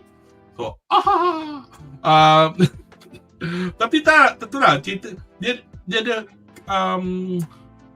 apa nak cakap dia punya neighbor yang nama Purin tu ke yang macam sombong, macam garang. Yeah. What which? Who was the foreigner? Obviously lah, this one short blonde girl, you know, who's ni yang nama Juliet Queen Elizabeth VIII the 12-year-old guitar prodigy from America due to a spelling and she lives so I'll probably give it a chance to watch it next when I have some time. The reason I watched it was because I realized Ayane Ru was voicing one of the characters, so a bit of a reason yang tak bagus. Horimiya, I've heard about it. I dulu terfikir nak tengok, people say it's quite a good high school romance. Tapi ada orang cakap arah tuju dia at the end macam where is the story going? So banyak orang macam complain macam I thought it was supposed to be a good ni, tapi ada orang tak ni sangat. Insomniac After School, I did think of looking at it, but then I thought the similarity to Yofukashi no Uta, which is yang vampire girl malam-malam tu, apa nama? Yang mamak ni pun Insomniac juga, tapi dia bukan ramai-ramai Insomniac, dia seorang je Insomniac, tapi terjumpa vampire girl nama Nazuna yang mata juling tu. Yofukashi no Uta is the name of the Japanese title of it. And Skip and Loafer is more like dia macam slice of life yang macam K-On, dia slice of life yang mengarut tau, bukanlah mengarut, macam can be a bit far-fetched. Skip and Loafer slice of life yang so real that you could as well make it to a drama ke atau apa benda? So macam it's about a girl who's from the kampung and dia pergi Tokyo. So and then on the first day of school she was late, and then she met a guy at the train station who helped her to get to school. I'll get to school. And it started out quite nicely because I actually have the manga, which I still haven't finished reading yet. So when I watch the anime, I think, it's very similar to the manga lah. So much so that there is no difference. So kepada siapa yang macam nak sangat manga tu sebiji, macam tengoklah cerita Skip and Loafer. It'll be nicer because now it's in color. You can hear the people talking. The Yofukashi no Uta was Call of the Night. So at that time I was thinking, nak tengok another one about somebody who cannot sleep ke, tapi so I didn't follow up that one lah. So yeah, I chose Pochi the Rock. Sounds like I had no choice, but pasal aku tengok betul-betul yang tu je, so I voted that one. Sorry, you wanted to add something? Did you want to add something? Tak. No. Okay. Kategori pilih Insomniac After School. Syafiq pilih Pochi lah kot. Kategori menambah Insomniac After School best. Alright, so best slice of life. Onwards, best drama. Okay, the obvious ones coming up again. Tapi at the end of the day, on one hand you can say, alah, Cacik pilih tu, tapi dah benda tu drama nak buat macam mana? Takkan dia tak boboh. Tapi Attack on Titan final season, the final chapter season special 1, Heavenly Delusion, which I'll speak about. My Happy Marriage, which I shall speak about. Oshinoko, To Your Eternity season 2, Villain Saga season 2, and Anri will choose Villain Saga? Yes, correct. No, I'm not criticizing, but it's supposed to be, it is one of the best dramas out there, which I happen to not watch nor read. Yeah. Are they consistent throughout, like from season 1 to 2? I mean, yes. Storytelling there, the every episode there's always one scene or one flashback or one word that's going to inspire you lah. It's a mainly drama series lah. Toffee punya most famous line from that season is I want to be a strong man, I want to be kind, because that was he believed his strength is. My father said a kind man is a very strong man, and you don't have any enemies because when you are born, right, you're not enemies with anyone. So if you continue to live that way, right, you live a peaceful life and you will have enemies unless you choose to have enemies. So it's a very inspirational series now. So every episode for that particular season hits in the kokoro lah kata orang. Betul. Manly drama. It's not like, oh, you slept with my husband, fuck you, bitch. Itu melodrama.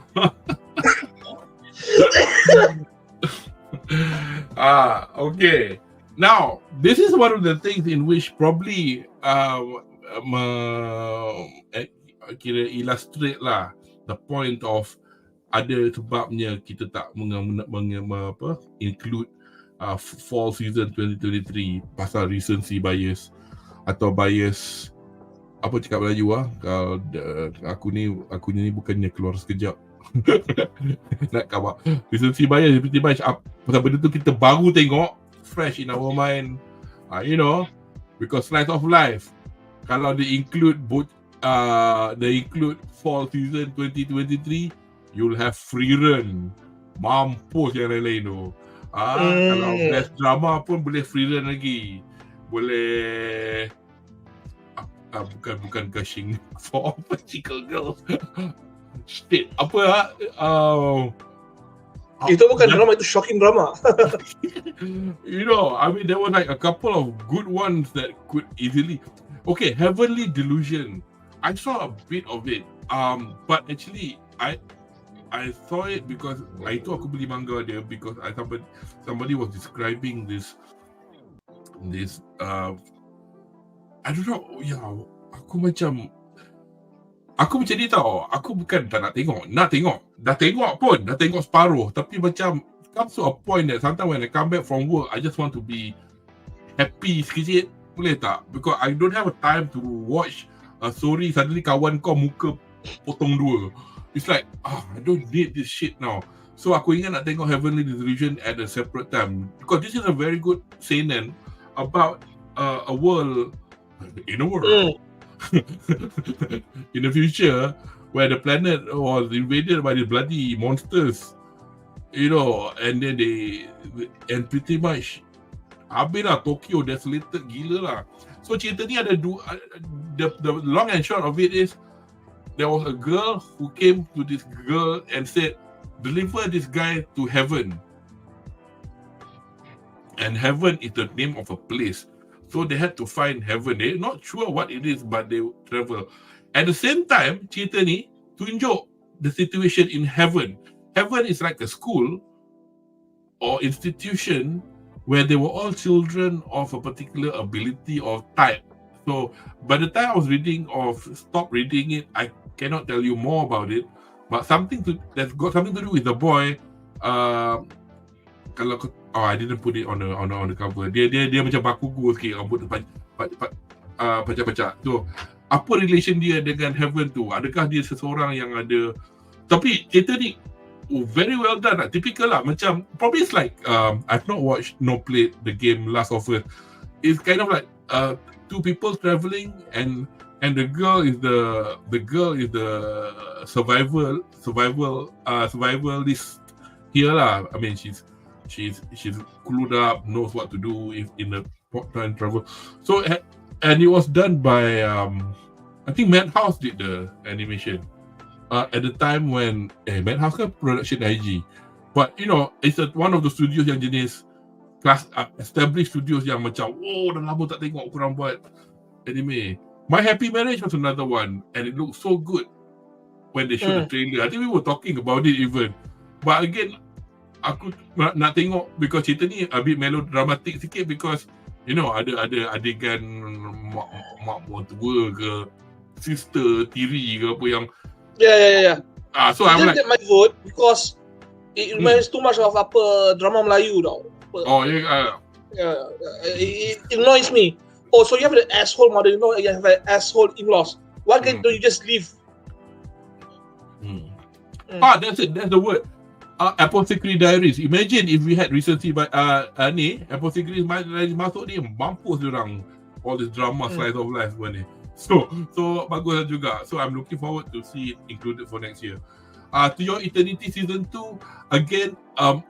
I know the premise. I've not watched it. It's one of those free run-ish it doesn't matter lah who comes first. I know you To Your Eternity was here first because dia eternal, because he immortal. So biasalah siapa yang dia jumpa akan satu hari akan mati. That kind of story, which for example I don't feel left out not watching it. Mungkin konsep cerita dia lain ke apa, tak apalah. Sekarang ni aku tengah handle melodrama dalam Frieren because dia elf yang hidup. Dia tak immortal tapi dia lifespan dia lama. Kawan-kawan, orang yang dia sayang semua meninggal di mata dia. Sedangkan untuk dia rasa macam 50 tahun tu macam seminit. Not that because dia dah biasa living for 1,000 years. So 50 years for her is like tak ada apa-apa. And obviously Vinland Saga I've not watched it. So after all that, I don't know lah. I had to choose something that I watched partially. So I think I voted for Heavenly Delusion just because that was the most that I've read and watched among this list. And I thought, because I liked it, not because I think it deserves to win ke apa. Okay, let's see what chat says. Evan Shafiq, To Your Eternity Season 2 tak tengok lagi, so aku pilih Vinland Saga. Good choice. Category the Great for drama, My Happy Marriage. Yup. And Eminem Shafiq menambah Happy Marriage, just cliche old school romance drama. Yeah, tapi sometimes some people like to watch old school romance drama kalau dah lama tak tengok walaupun cliche. Yeah, Heavy Delusion lebih kepada fantasy, science fiction lah, science fiction fantasy lah. But it's like, it's bila bab-bab yang macam rasa gripping tu memang gripping lah. For example, I stopped. The last episode was they were on a ship, kapal, and then ikan yang ada kaki tu start attack diorang, and it was at that time a bomb was dropped with regard to the character status, which I'll not say anything in case anybody wants to watch this. But yeah, so that was our vote, my vote and Andre's vote. Okay, this is a funny thing, best fantasy. Pasal awak akan tengok the first title tu, Demon Slayer, and you go, ini fantasy. I think a lot of people menggunakan lensa barat di mana fantasi adalah Lord of the Rings.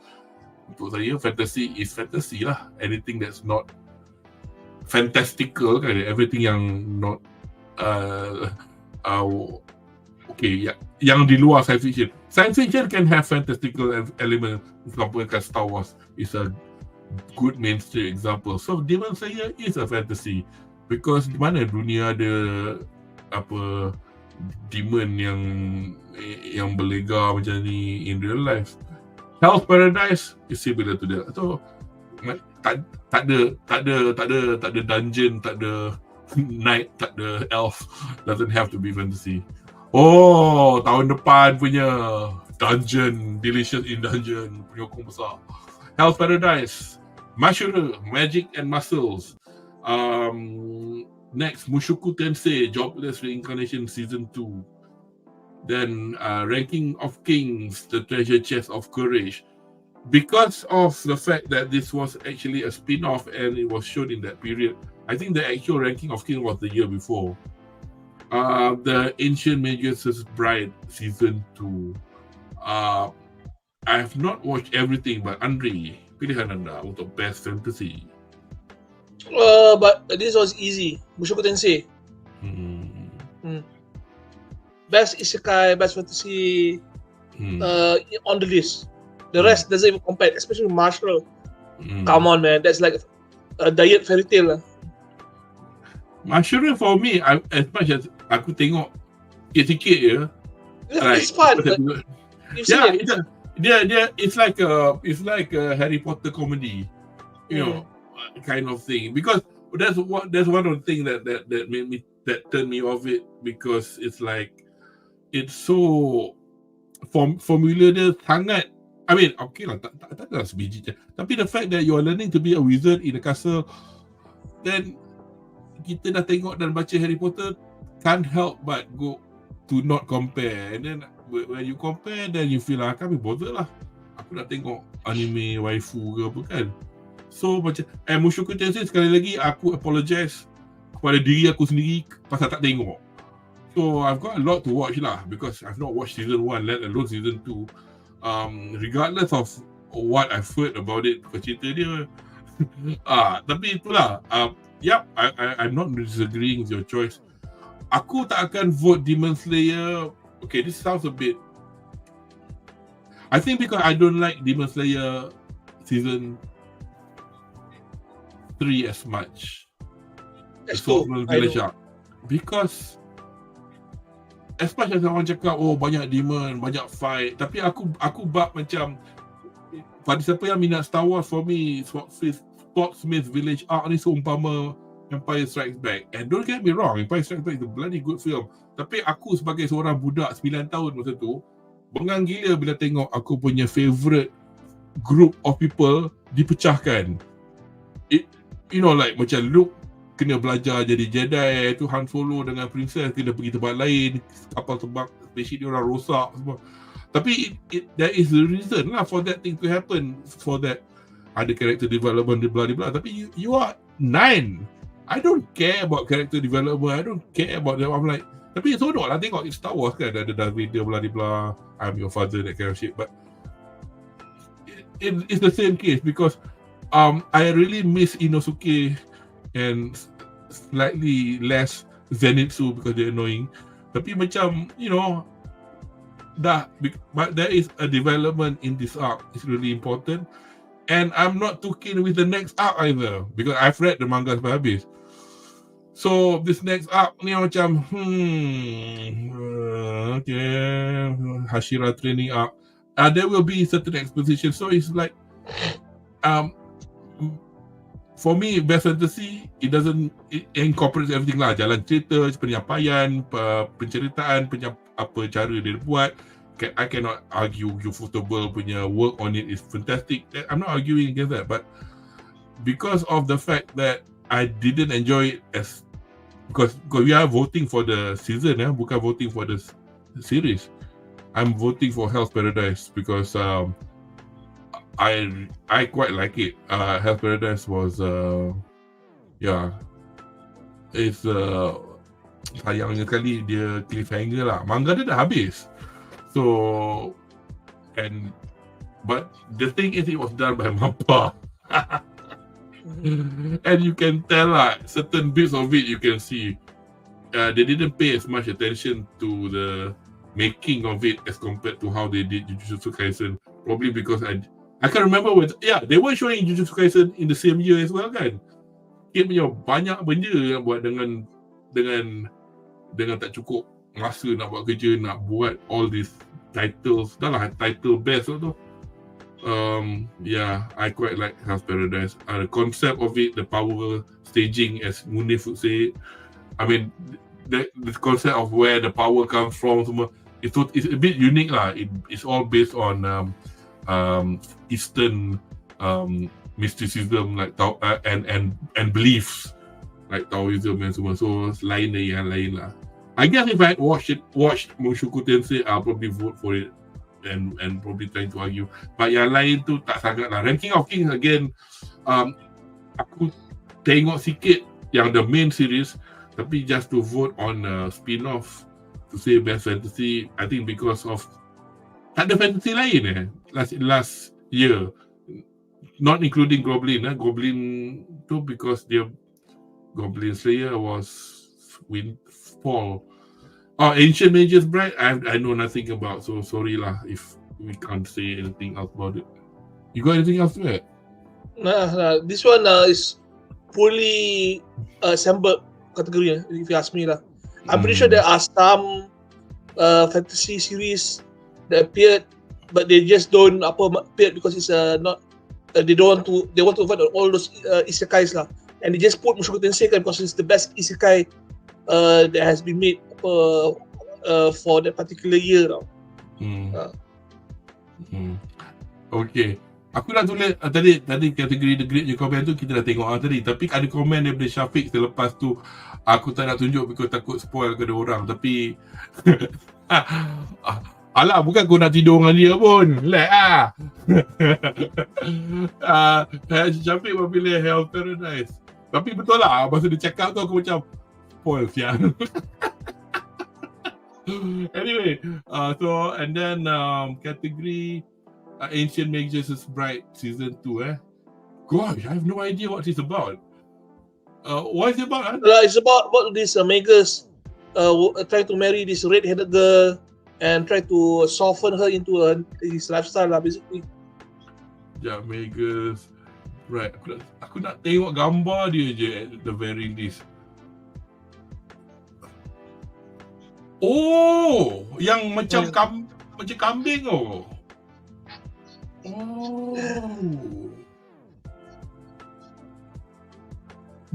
Ni was it like fall 2022 or something, because it feels like a long time ago. The first one came a long time ago. I don't know, but because I said this year's nomination includes anything from October to December 2022. Yeah. So it's been around for a while, short from 2016. Oh, okay. Kata Unigrade, kata rusa. Aku bagi dia apa? Kambing Same species lah. Sama 2023. Okay. You can say country also correct lah. Country got no horn tu. Cakap pasal rusa ni, ada satu manga ni tau. Quite nice. Aku tak ingat nama dia. Pun it's like a Western fantasy, but it's actually Japanese. Dia punya binding dia hitam, smart gila macam buku klasik. Okay, kaki pukul semua. Best action. On Titan lagi. Final season, the final chapter season, special 1. And yes, Bleach. 1,000-year blood war, the separation. That'll be the separation. That'll be core 2. Chainsaw Man, Demon Slayer, Kimetsu no Yaiba, Space Village Arc or Season 3, Jujutsu Kaisen Season 2, dan One Piece. Title yang nak bagi apa pun semua boleh bergaduh lah. What's your choice, Anri?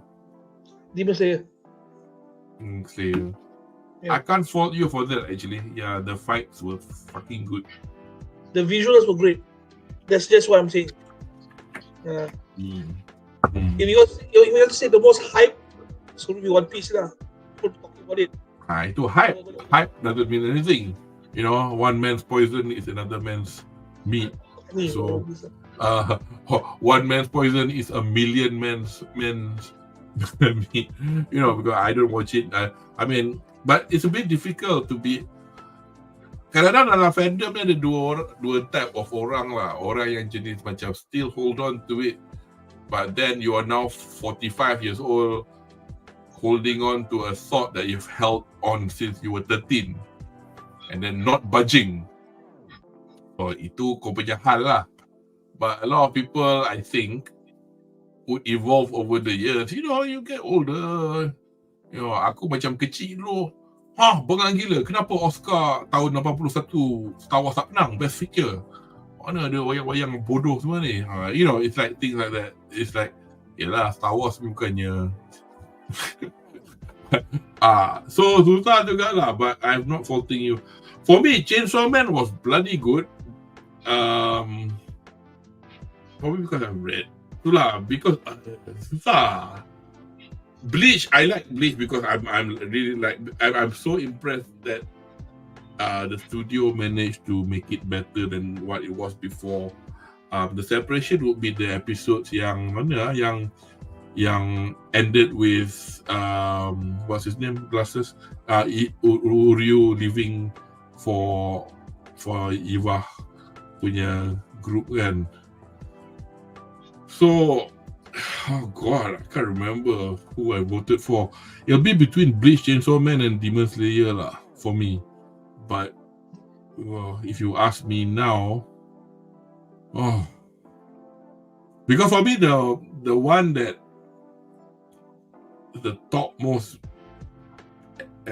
best done action scene in Demon Slayer for me cannot beat the one where Uzui lawan siapa, that demon yang pakai sickle. When masa tu dia dah tangan kudung dah. So he used his his newly found technique, because that one tak kisahlah pakai komputer ke pakai apa ke, it was a sight to behold lah. Dah lah aku tengok yang Munir marah gila tengok wayang compilation, kata wayang baru, memang wayang compilation, but I actually watched that compilation film, so that meant I got to watch that fight scene on a big screen with proper big speakers. I mean, here pun boleh tengok big screen. Aku ada TV 55 inci duduk dekat sikit, jadilah panggung kan. Tapi macam lain dah boleh tengok ke panggung wayang. So best gila. So itulah nostalgia versus objectivity. I cannot argue Demon Slayer was good, so I probably vote for Demon Slayer. I might be voting something else last time, but kalau tanya kau ini, aku vote Demon Slayer, just like you. If Demon Slayer wasn't there, I'd choose Chainsaw Man, because the scene where apa nama perempuan yang selalu takut tu, apa? Makima. No. Oh, yang mata sebelah tu, yang dia punya. No, that one yang penakut tu. Oh, Himeno.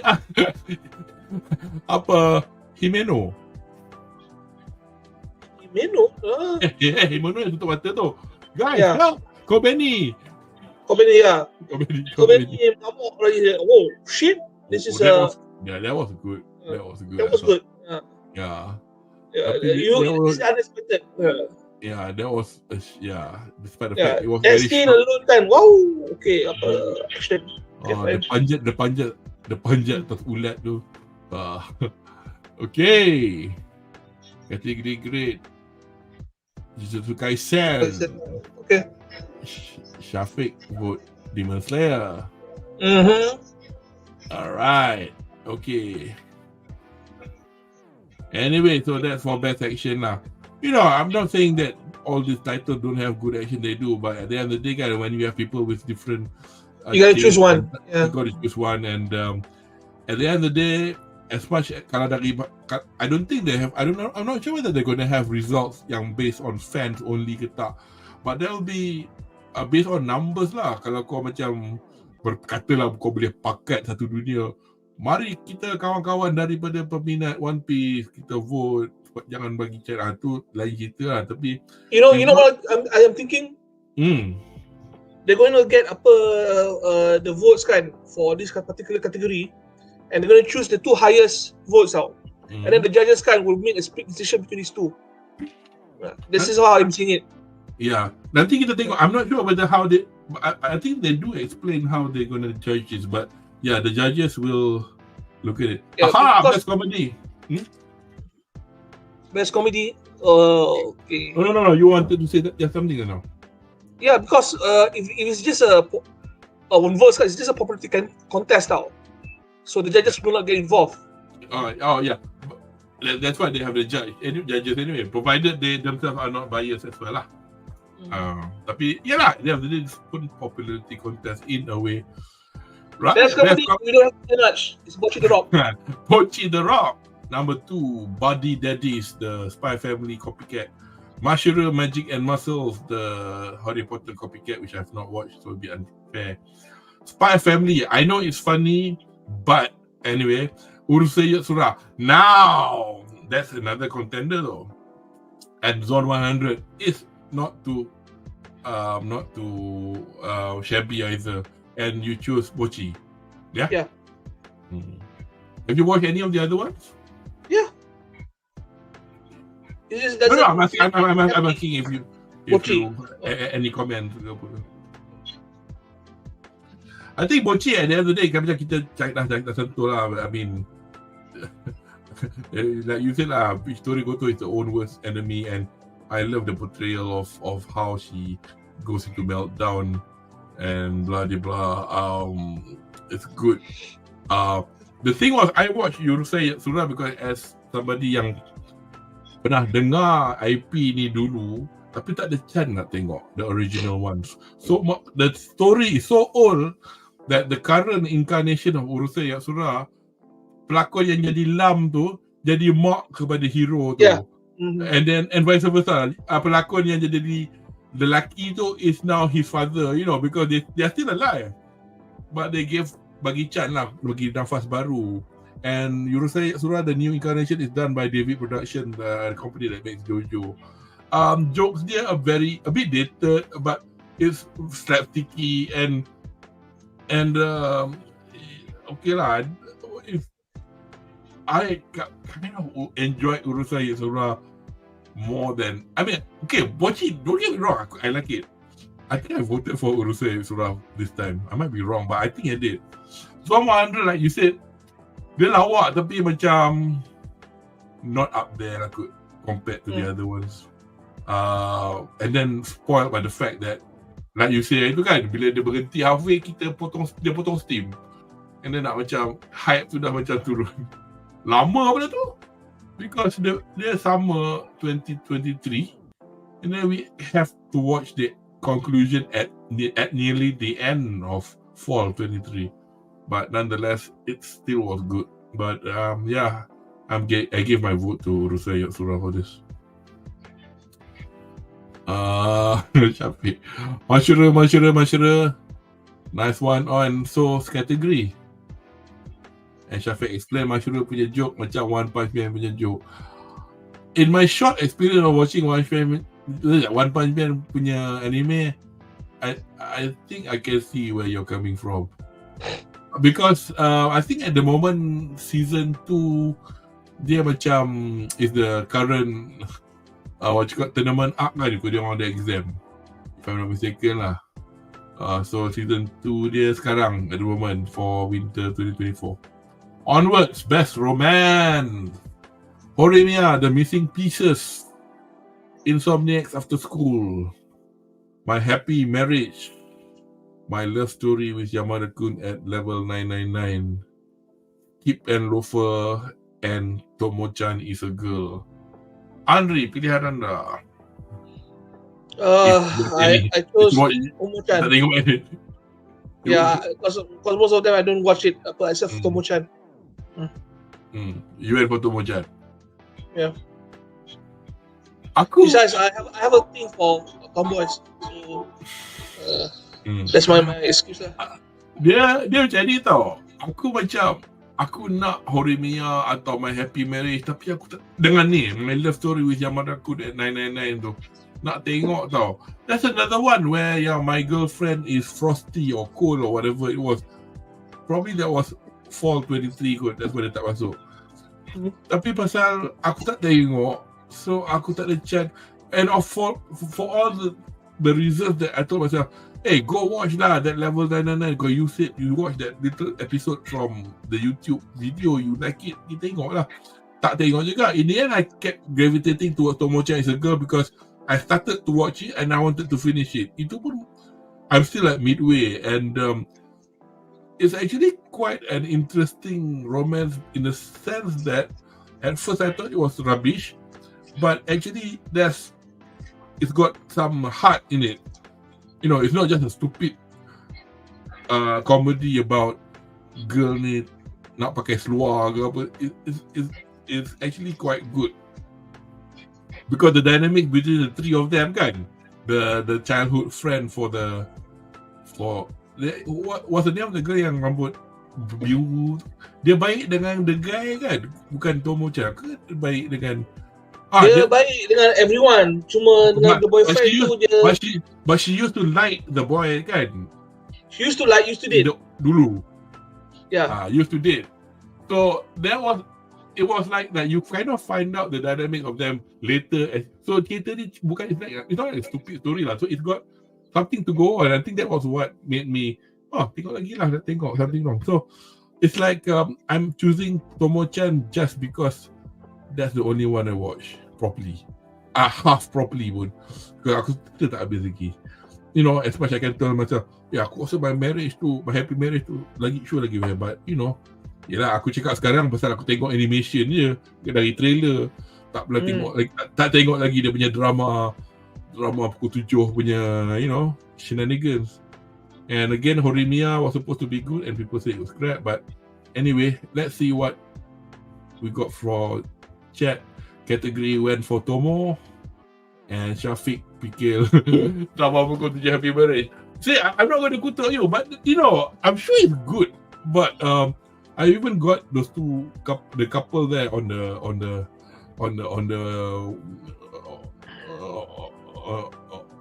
YouTube punya ni. Okay, best art direction. Chainsaw Man, Demon Slayer, Hell's Paradise, Jujutsu Kaisen Season 2, Oshinoko, Zom 100. I got a feeling I know what my answer is already, but Anri. Is it really a mystery? It's gonna be Demon Slayer. Sama lah. Same. No, everyone's good, but when it comes to Demon Slayer, it's like 2 steps above the competition. Yeah. We've seen it since the first season. They never drop in terms of visual realization the art, the drawing, the graphics, everything, and it's top notch. It's like the only people who can touch it now is Ufotable at this point. No, Ufotable lah buat Demon Slayer. Yeah, they're good. But this is the thing tau. Macam Ufotable kan, every time they buat announcement, and they never shy away from making announcements yang nampak macam mendabik dada, because well, in a way they can afford to. I remember even before season 3 punya announcement, what they have is masa dia orang nak announce that compilation film tu, the Ufotable producer yang pakai spec tu, dengan they would have the entire cast, the main cast out there. Lepas tu kena COVID, dia bobol lah all the plastic shielding, and dia kata and promise to fans this season you'll see better animation, better techniques, better technology. And they are right. They, you know, walaupun cerita season 3 ni, as far as I'm concerned, is not as good as season 2, but that's not the reason for you to not put your heart and soul in making the animation look good and art direction look good ke apa. So, and they delivered, you know, flipping neck, man. And remember kita dah cakap, you pun mention about macam how to convey emotions daripada on how you you know set the scene and that kind of thing. Remember the bit, again spoiler alert kepada siapa yang tak tonton, you should know this by now. Nezuko can now tahan the matahari and speak. You know that scene tu dengan cara the lighting, the camera work is just adds to the feels, dengan music dia semua, dengan memang dia masalah kan. You see the sun bounce over her head tau. And then you can see sesiapa yang minat kamera, tangkap gambar, tahulah apa yang kita orang cakap ni. Tapi macam sorry man. They drew this. I don't care the user pen or whatever, they drew this. Okay. Okay tak.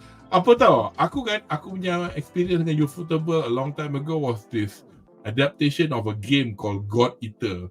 It was an almost 100% CGI venture, and aku tengok, tapi it wasn't too bad either. The jalan cerita was crap. I think because there's only so much you can adapt from a game trying to make it ada cerita ke apa kan.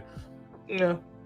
I liked it for the wrong reason lah, because one of the characters is a Russian girl that has a big sword. I just want to add kan, Zom 100 kan, dia punya art style kan is unique, it's fun, crazy, it's funky. But when it comes to superiority, right? Demon Slayer has the biggest dick. The dick step all the way. If Disney masuk campurkan tu, they call dick step number of course. The goat with the biggest dick. So itulah, back to that Ufotable there. So aku tengok siapa Fast Studio ni, Ufotable. So Ufotable is the only person who can defeat Ufotable. I know, but tak. The point I'm making is this: is that when subsequent anime, aku tak ingat siapa lagi. Ufotable yang buat God Eater tu, alamak bagus ke? So when I watch Demon Slayer, I was like, whoa! They've definitely gone. It's a far cry lah from the God Eater days. I can tell you. Let me ask you a question. Add one more title here. Fate Stay Night, Heaven's Feel Right. Do you think Demon Slayer will still have a chance? Fate Stay dia ufotable kan? Still ufotable, yeah. I've never watched any Fate, so I wouldn't know. Oh, it's you better watch it lah, dude. Tapi kalau that particular series was done a few years ago, probably dari segi technology they were not as good. Ke macam mana? It was not as good, but the way they lay it out right. It's. Would you vote that Fate over Demon Slayer now or what? I still vote Demon Slayer because of the technique yang digunakan is new. Yeah. Give credit what it's due lah. Yeah. Okay, I think this is the correct category. Category Oshinoko. He chose that. Well, he's a fan of that style, so that's not wrong. Yeah. Shafiq mentioned Kimetsu versus Mappa. Yes, you correctly pointed. Not correct because nak kata Mappa salah tak, tapi it's like dari segi objektif, if you're being objective about it, Mappa memang okay. Setengah orang kata kau ni tengok anime macam pakai magnifying glass ke? But no, because masa aku tengok Hell's Paradise, aku tengok wait, apasal muka sengit, perut ni macam, aku tak kisah kalau style dia macam tu, tapi is it meant to be like this? And I think dekat Jepun dah keluar dah Blu-ray dia. I think somebody on the net they actually put the two comparison. I mean kadang-kadang memang Blu-ray untuk any anime tak kisah Demon Slayer ke apa akan bertukar to make it, they will make it better. But I have no time lah to do these comparisons. But from the get-go masa tengok, it slightly kacau because kau dah macam, I wasn't looking for it, but after months of listening to things on the net about, oh look at the animation crap because they have been rushing, then you can't help but notice, go, apa hal?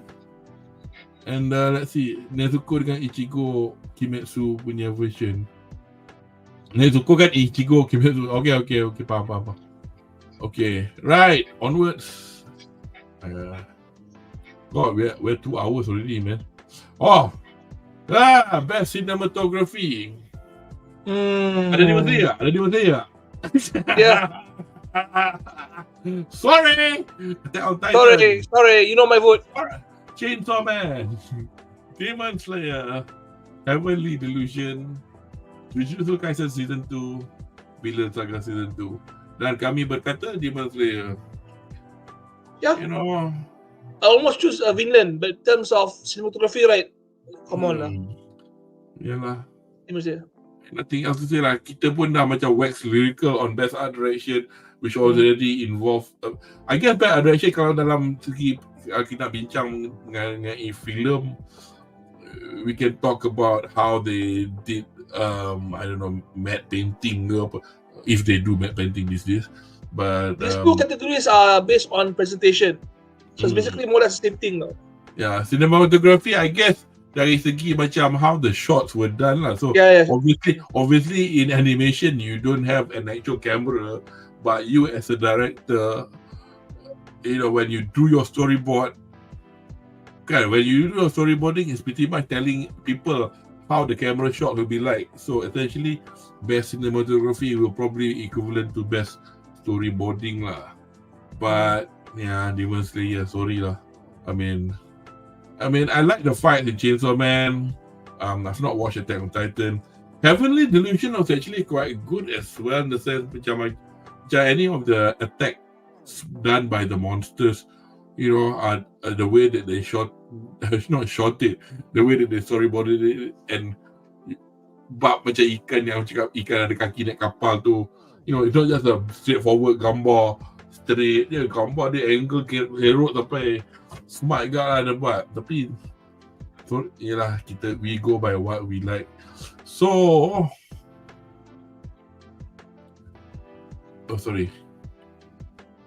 category voted for Vinland and Shafiq, ini memang kita as we said, memang Kimetsu ni category can't be helped lah, tak dapat Dan nak nolong. Alright, let's go for best director. Now, best director in an animation setting, I think it's based on you do have a general director for the whole season, but if you were to look at Wikipedia, sometimes you could tengok director dia lain. Tapi kata director dia yang ni. Memang director satu, one overarching director. But I guess sometimes they will make the episodes done at the same time ke apa. So you got macam the sub-directors directing the different episodes. So the main director might be of a season might direct the first and the last or anything that's got the fanciest animation because dia nak buat direction. Orang bawah dia will obviously ikut apa the main director suruh lah, and then subsequently ikut ke bawah lah. I personally don't admit to memorizing, but for me the only director dalam kepala aku yang aku tahu are the film ones, but not really TV ones. But we'll see lah who we have here. So we've got Yuichiro Hayashi for Attack on Titan, Keiichiro Saito for Bocchi the Rock, Ryu Nakayama for Chainsaw Man, Hirotaka Mori for Heavenly Delusion, Shota Goshozono for Jujutsu Kaisen Season 2, and Daisuke Hiramaki for Oshinoko. Before I ask you, Andrew, which one do you think? For me kan, benda macam ni macam if penyampaian cerita dia come out bagus, dan direction dia bagus lah. Regardless lah whether the adaptasi dia tak ikut sangat buku ke, it depends. If the director is really good in having a vision to convey the story as the original story would have been intended, then it should be alright. What's your choice? I vote this based on the scenes kan yang slaps tau, yang presentation dia apa actually works for next, yang hit tau, Bocchi the Rock. Every scene, the funny scenes, the music scenes, the character building scenes, it's all it hits everything. Chainsaw Man, some scenes kan macam leaves you apa macam okay, that doesn't make sense. Why don't we just continue down this path instead of this path? Bocchi the Rock apa everything, it's like a series kan yang doesn't have much time to explore, elaborate, and everything you get kan apa actually works, and you have to be content with that. That's how I feel. I think I voted for Chainsaw Man. I think mostly because the only two series aku tengok from this list is Bocchi and Chainsaw, and aku tak pilih Chainsaw but a lot of the scenes yang aku tengok kan, especially the end part right, it just annoys me now. Which one? I mean the flashbacks apa back to the garden, whatever this stuff. Apa Heavenly Delusion has had a lot of promise to me, but after watching it for some time kan, I'm like it's going to become a slow burn, just like Hell's Paradise. So aku tak tengok habis lagi Heavenly Delusion, so aku tak sure sangat. So aku pilih Ryu Nakayama because I had no complaints with his adaptation of what I have read. Macam, don't get me wrong, Bocchi was enjoyable, but I think dari segi impact experience aku, Bocchi ada manga, don't get me wrong, tapi so does K-On! And then dah lah K-On! Katalah Bocchi punya anime manga dia macam K-On! Sikit, dia macam cerita 4 panel. Tak, cerita 4 panel. Mana banyak, you know right, those cartoon strip you watch in the newspaper. In one strip dah habis lah cerita dia. You know, it's meant to put so Bocchi the Rock was something like that, and so was K-On! But in a way they did that when the artist did those short strips, they are meant to be shown in continuity so you can have a story. So for me, because Chainsaw Man dalam cerita agak dalam kepala aku dah tengok, aku dah baca buku cerita dia, I've seen it and then I was well impressed. I mean, not going to, as I said, guna magnifying glass nak tengok at every single pixel, say salah tu. But for me, he's done it well lah. I mean, sort the haters from Tuchan or whoever lah yang kata tak macam. I think we've mentioned this before masa kita borak. Was it siapa borak It was you dengan I dengan Munif. We were talking about Hell's Paradise together, right? Yeah. And then there was a segment we were talking about animation. Well, you mentioned FPS or the frame rate. Yeah. So it was bullshit. It's all bullshit. What can I do? As a watcher, right? To improve the frame rate. Aside from changing the settings lah, but it's supposed to be like that. It is what we're being served for. I wasn't talking about. I know I was talking about frame rates, and also I need to correct myself sebelum anybody tembak aku. Nobody else, because I was talking about 24 FPS because animation nobody does 24 FPS. People do 12. But I think I know where you're coming from, Anri. You're talking about people yang fans that copy an anime from TV, bubuh dekat macam Final Cut or whatever, and increase the frame rate to 60. Is that what you're saying? Yang macam all those videos, watch this fight in 60 FPS because it doesn't do anything. No, because you are right. It doesn't do anything. It's just you putting it through a fucking not digital. Ni lah macam people forget that anime like it's a story now. Yeah. There's two things happens when you give a story, a presentation and content. Okay, if the presentation is adequate, right? There's no complaints. Macam the Lord of the Rings kan. Do you think the Ralph Bakshi punya version kan is inferior to yang the trilogy movie? I think it is because it was shit. I did watch it again though. Don't get me wrong. It was inferior, but at the time it was the best you can do at the time. Yeah. Although I argue it was in the 70s, tapi banyak masalah Ralph Bakshi punya Lord of the Rings ni. Dia banyak scene dia pakai rotoscope. Dia gambar orang live action and dia buat shading. So macam because in those days people can do animation already, but it will take time lah. Dia tak ada CGI but this is Ralph Bakshi. He's not George Lucas. He's not Steven Spielberg. He doesn't have like 1 billion budget from the big studios. For he does this with his own dime.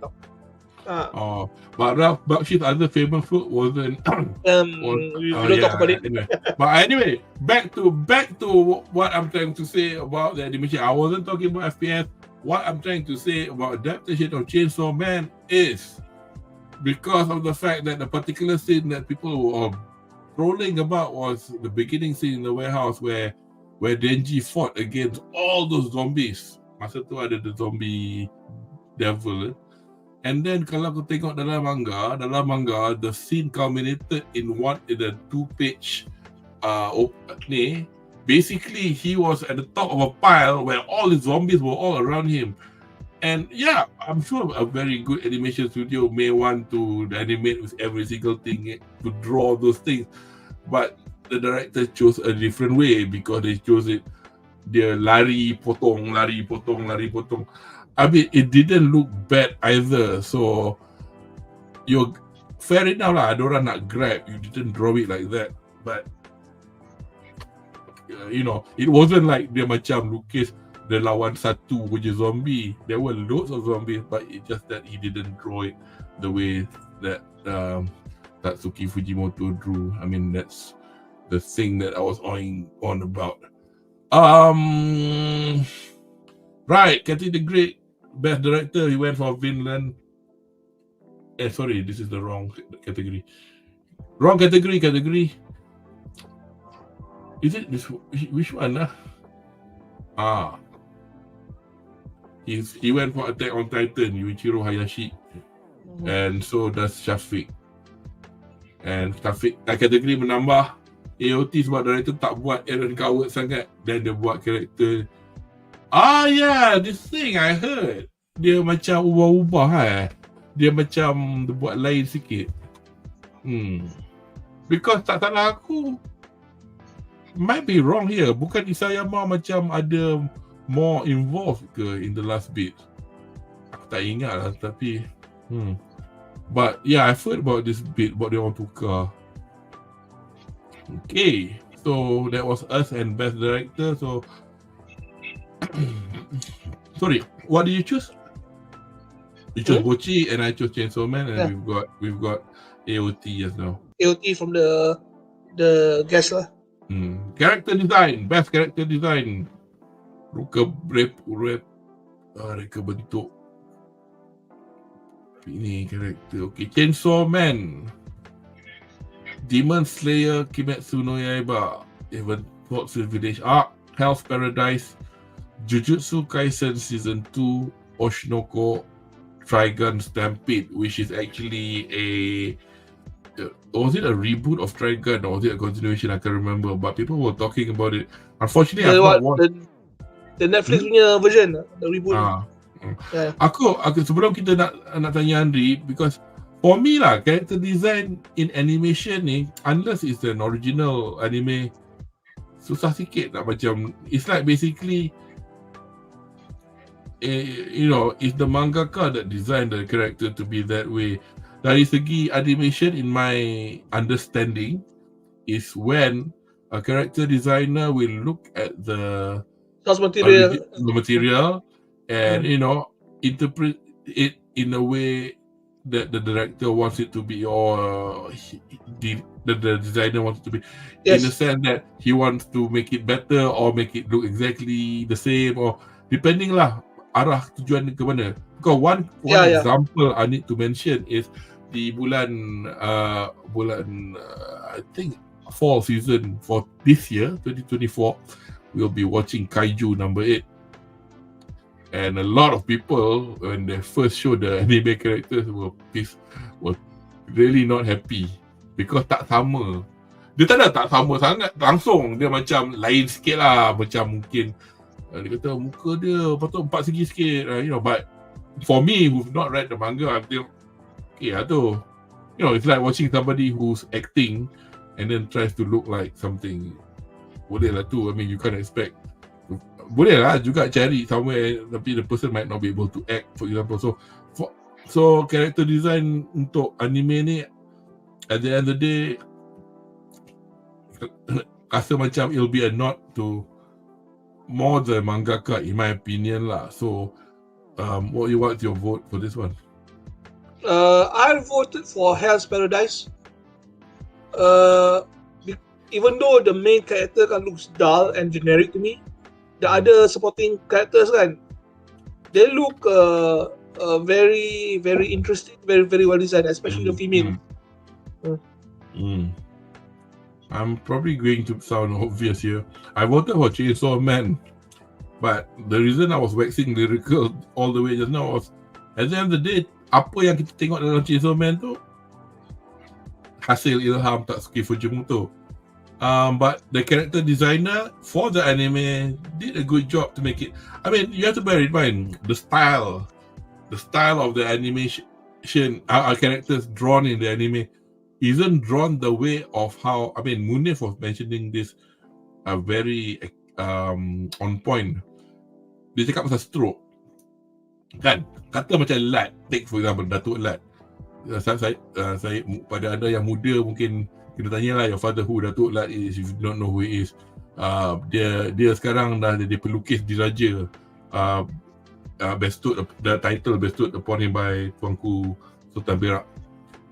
But Datuk Lat, he used to be a columnist. He drew a cartoon strip called Scenes of Malaysian Life on the op-ed page for News Straits Time, NST. And it basically was a staple of comedy fun for a lot of us Malaysians, regardless of race, because of his witty observation of Malaysian life. He's never malicious, but nampak macam kutuk bangsa pun, but kita accept because memang that's the foibles of each of the races. But my point is, kalau siapa yang dah minat punya Lat punya drawing daripada dia muda sampai tua, dia punya stroke sendiri pun bertukar tau, semakin lama semakin tua tau. Whether it's due to stylistic change or whether it's due to Whether he's a bit older ke apa, kita tak tahu. Tapi kalau macam Miyazaki pun dia kata aku kena pakai pensel 5B. Kalau siapa yang ngerti yang banyak pakai pensel, HB paling keras, 2B lembut, tapi 2B cantik. Tapi for a pen, macam aku suka draw pakai 2B. Tapi kalau nak buat all the blacks, you need something softer lah. So like Miyazaki now being 83, in fact, well, in the 10 years that he made the Heron film, from the age of 70 plus, dia kata grip dia pun dah tak kuat dah. So my point, okay, sorry, again that's another tangent. The point I'm making is, kepada anda yang pernah menonton Datuk Lat punya Kampung Boy punya animation on Astro in the last 20 years, which was done in a studio in the Philippines ke apa, as much as all the characters draw the hidung macam hidung Lat ke, rambut rambut shaggy macam the way that Lat draws Mamat ke apa semua ada dalam tu, it's not, you tengok kita tahu Lat didn't draw this, but you don't expect an animation production to have something to have the original artist drawing for it. Matilah macam tu kan. Tapi that's where the character designer comes in. If the character designer wants to convey exactly as it is, because the reason I'm going around in circle is apa, tengok Pluto, aku pernah komen masa kita orang buat bedah itu, kita orang tengok trailer dia dengan Munif, I think Anri pun ada, and I exclaimed the bit when they showed up muka gesek from the clothes, from the clothes. The way that they draw the face was exactly like how Urasawa did it in the manga, with the strokes and all that for the shading, because the character designer chose to do that. So so benda-benda macam tu, kalau kau suka benda macam tu, so for example, if Pluto was listed here, I'm not sure why is it not here. I think because Pluto was in fall 2023 kan. Kalau masuk, I would have voted for it. But so berbalik kepada list ni, kalau siapa dah baca komik manga Demon Slayer by Gotoge Sensei, bukan Gotoge Sensei punya drawing paling horror sekali, tak best langsung, tapi pasal jalan cerita dia best, kita baca lah kan lawan, tapi bila buat Demon Slayer, the character design kat Ufotable, it does look like Tanjiro, it does look like Zenitsu and so forth, but it's not the stroke of Gotoge, but nobody complains. So itulah, tu example dia lah. So for me, Chainsaw Man, I think I guess dia cakap macam tu, I could have voted for Demon Slayer as well using the same reason, but that's voting Demon Slayer punya character design on the whole. Whether or not Village Arc has any difference, is of any different, the others would probably be based on the characters that's appeared in this arc. That means the additional demons and all that. So kalau aku twist tangan aku mungkin boboh lah Demon Slayer sekali, dekat sama level dengan Chainsaw Man, but that's my choice lah. Okay, Syafiq says Chainsaw Man maybe. Interesting. Kategori berkata new anthology or universe sama cerita baru, dia macam What If. Okay, and category's choice of Demon Slayer. There you go, good choice. Okay, let's get on with it. Best animation. Oh, ini bab-bab yang, oh god, let me not be a palatau about this. Animation. Banyak orang yang cakap, tak apa, kita bagi list tu. Attack on Titan, Chainsaw Man, Demon Slayer, Jujutsu Kaisen, Mob Psycho 100, and Trigun Stampede. Now, before I ask Anri, kita kena ingat animation ni, tak tahu lah, aku nak nitpick ke, aku nak bagi overarching label to the actual production of lukisan dari tangan kita bergerak, terpulang lah. Tapi kadang-kadang kan macam orang cakap Demon Slayer lah best animation, tapi ada sampai macam I've been watching, Andri akan gelak lagi. Aku kan I've been mentioning about this Manko Man guy from India. Dia tak kutuk dia berkata, no, don't get me wrong, dia suka. Tapi dia kata lah, dia just being critical of, orang cakap ini best animation. This particular scene has good animation, but there's no animation. Because Tanjiro is not moving. He's only moving one bit, and probably there's one animated bit.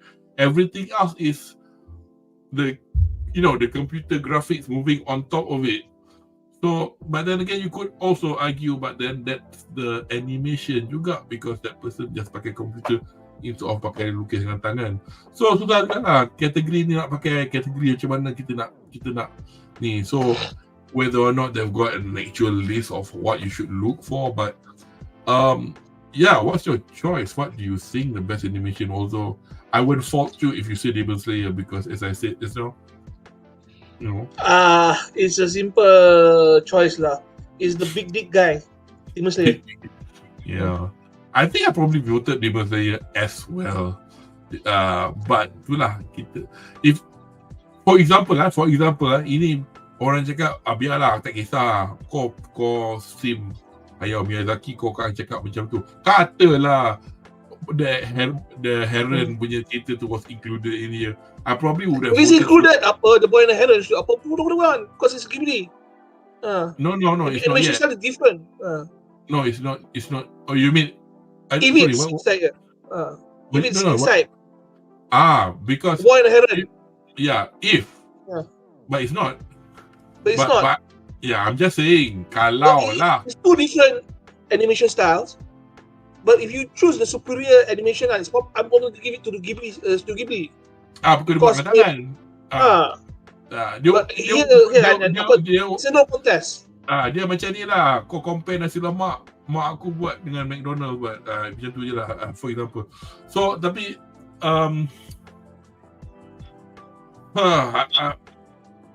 Attack on Titan's got its own good the fact that you animate how those people, how the surveyor corps swing from buildings or between the ribs of that big Eren punya monster. That's quite impressive, don't get me wrong. Chainsaw Man, I thought the fight scene was good as well. But I think the end product lah dari Demon Slayer yang make me feel. And then Jujutsu Kaisen pun lawan pun best, tapi because kita tengok, because kalau katalah, bukan nak kira style, tapi macam adegan dalam season 2, this season 2 core 1 kan, this is the 1980s lama, so aku tak tengok, aku tak tahu. Tapi katalah season 2 core 2, it's all in an enclosed space, so it's more like pop, kepala meletup, okay, sedangkan Demon Slayer ada lompat terbang masuk celah pokok dan apa dah, you'll be more impressed with that lah. Mob Psycho, sorry aku tak tengok, so if there are better scenes in Mob Psycho, I apologize, I wouldn't know, but I will not fault. And I think I saw a bit of Dragon Stampede and that looked pretty good as well. So it's a bit for me to be objective, but I can only go with what I've known lah. I'm going for Demon Slayer. So Syafiq, anime apa yang boleh kalahkan Kimetsu no Yaiba kalau kategori best animation? Exactly. Baru kita cakap tadi, tapi itu semua objektif lah. Mungkin kau cakap macam tu, tapi kau anime tu nak menunjukkan dia walaupun 2 jam tapi 7 tahun dia nak buat. So terpaksa dia buat dengan tangan. Don't get me wrong, Ufotable is currently on top of the league. But if Studio Ghibli get involved, A1 Pictures kan, given enough resources kan, they could beat Ufotable. Same with Mappa and Bones. Mana-mana lah. Yalah, itulah masalahnya lah. Mappa kena tak tamak, Mappa kena bayar orang dia. Kau kena tak tamak buat 1 atau 2 saja title setahun. Ini semua dia nak ambil. Tapi itu aku cakap je lah. So and category great nomination and to best animation onwards.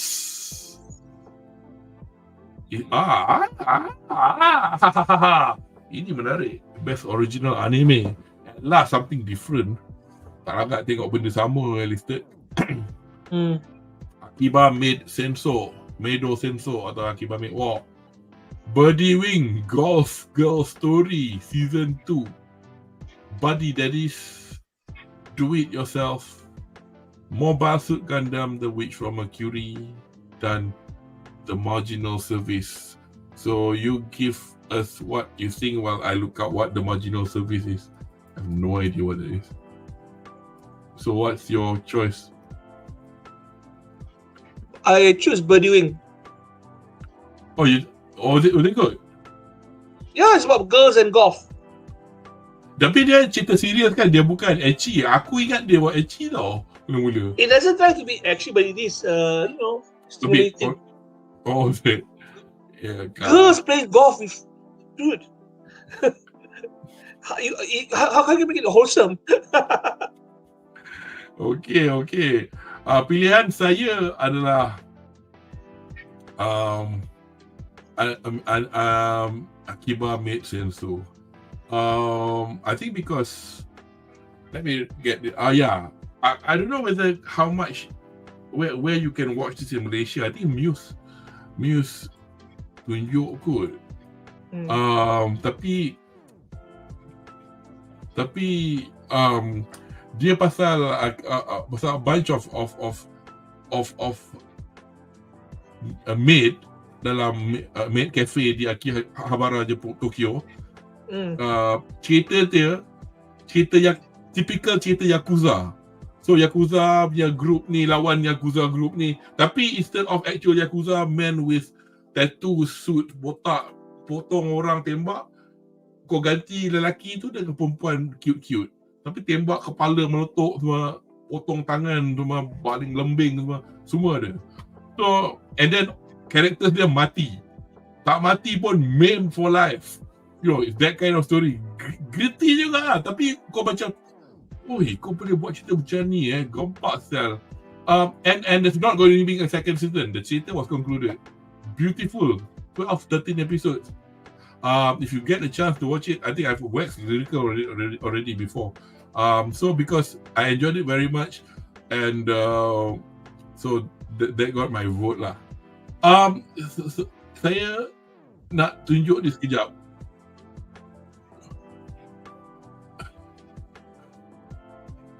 Alah, sedap. No idea what Wajino service is. Shibujuku. 俺はブライアン・ナイトレイダー、刑事だ。 Shibujuku. 相棒と犯人を追っていた最中、不可解な事件に巻き込まれた。 Shit. 後日届いた謎の手紙。ようこそマージナルサービスへ。1ヶ月前に発足した組織だ。捜査の対象は業界人だ。用意はいいか？もちろんだ。オリジナルテレビアニメザ・マージナルサービス。どういうことだ？遠隔操作されたのよ。4月より放送。こんなもんよ。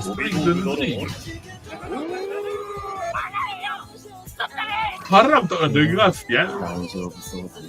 聞かせてもらうね。君たちのカペリーノ。境界人による凶悪犯罪を取り締まりながらも、その存在は徹底的に隠蔽する。マージナルエクスプロージョン。ファイヤー。それがマージナルサービスだ。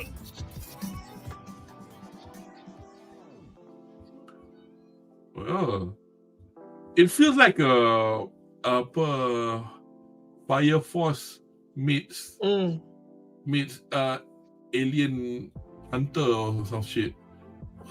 Never heard. Sumpah tak pernah dengar.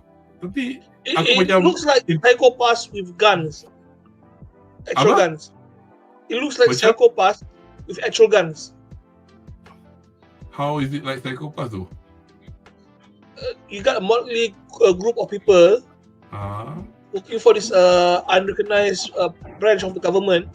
And then But they got guns, but although their guns are a bit different, but they got guns, what? Yeah, they have guns, but it's not actual guns. Those are psycho guns. This Yeah, one's the one. like, Yeah. I know what you're getting at. Yeah. It's not actually a normal original genre. I think it's original anime because it just came out. I think best original anime. Original anime di sini bermakna dia tak ada, of course, dia tak ada manga. So whether or not jalan cerita dia atau dia punya what you call it, genre dia akan similar to something else, can be helped lah. Tapi it's just that this guy tak ada manga atau tak ada game atau tak ada light novel to be based on. So my choice was like Kikima Bait War, and your choice was Birdie Wing Golf Girls Story Season 2.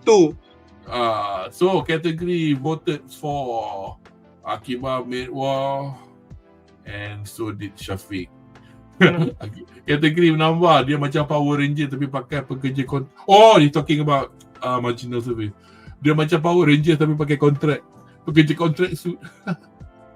Tahu aku cuba tengok tapi aku drop sebab kompetitor dia tak. Dia lawak ke? Okay, I see. Okay, onwards. Best film. Gosh, kita ada berapa kategori lagi ni? Let me have a quick look. Best film. No, we are not far off now. So we're not far off now. But I didn't expect us to go for 2 hours 45 minutes flipping it. Okay, best film. First one, Black Clover, Sword of the Wizard King. Blue Giant, Kaguya-sama, Love is War, The First Kiss That Never Ends. Psychopath Providence, Suzume, The First Slam Dunk. Your vote, Anri. The First Slam Dunk. Anything to add for that? Nothing, it's just nostalgia. Kaguya-sama, I'm a fan, but when it comes to Slam Dunk and it just bounce away lah. The all attraction, all this romance lah. I prefer old school comedy or the nostalgia that Slam Dunk gives me lah. Okay. I'm biased. This may not be fair. The thing is, when you vote according to what you like, you don't have to. The bias is fine. Let me just tambah lampu. Just add some light. Okay. It doesn't matter. But of the list, did you watch? What have you watched? You've watched Slam Dunk. You've watched Kaguya-sama. Yeah. Have you? Yeah. Okay. That's about it lah. Okay. Saya sebagai fan tegar Makoto Shinkai tidak vote Suzume, tapi saya vote The First Slam Dunk. Sebagai seseorang yang belum membaca manga dia, because of this film, I have all 31 volumes, which I bought bit by bit lah. Sejak aku tengok wayang tu. Itu masa pergi kino balik bercuti, aku beli 10 sekaligus because they had it in front of me. Bila kira-kira, oi, ini lagi murah. Because Malaysia punya GST tak tertinggi tempat aku. Kat sini GST aku 20%. But anyway, that's by the by. I've watched Suzume, I watched First Slam Dunk, I watched Psychopath, and not the rest. Tapi Blue Giant is coming out dekat tempat saya this year. I saw the trailer. Blue Giant is about a jazz band. So it's a bit macam, an animated film about a band. We've seen that before. Banyak anime, tapi dekat TV semua.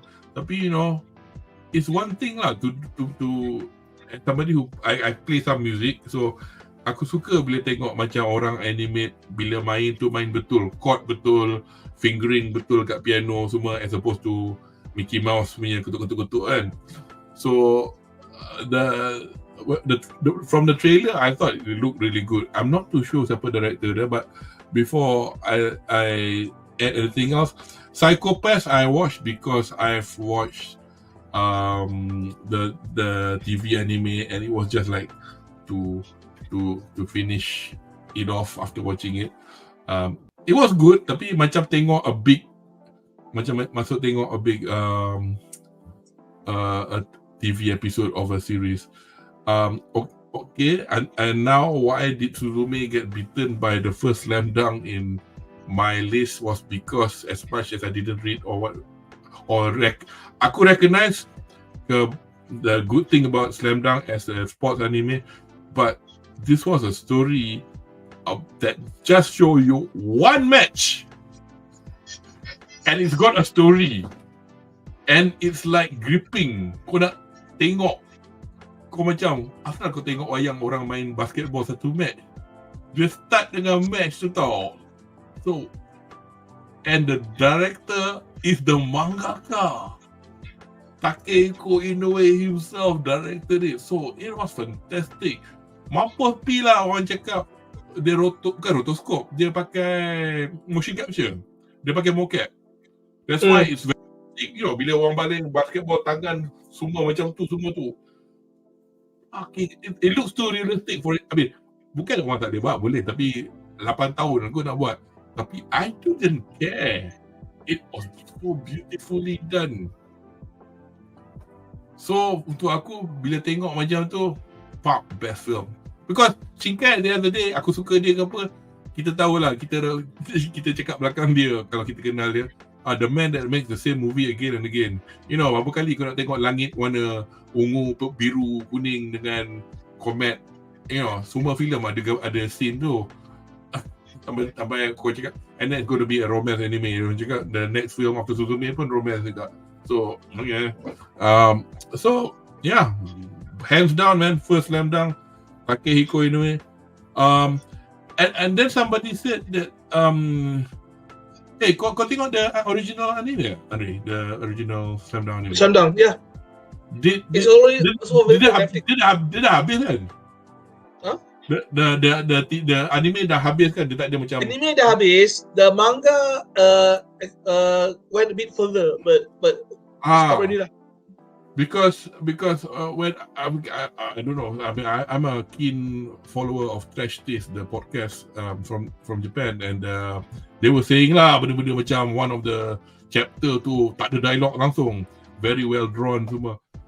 And I think when aku macam buka balik macam the last few chapters, aku tahu lah, aku dah tengok wayang, tak kisahlah, because aku nak tahu dalam perjalanan cerita MC dia.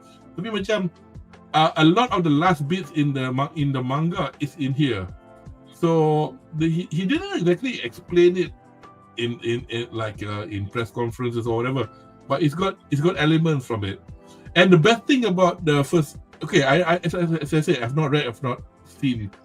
It's like katalah girlfriend main character tu is in the film, dia tak ada kena ada adegan sayang main game ni baik-baik ya. You know, dia tunjuk just because she's in the crowd, dia tunjuk.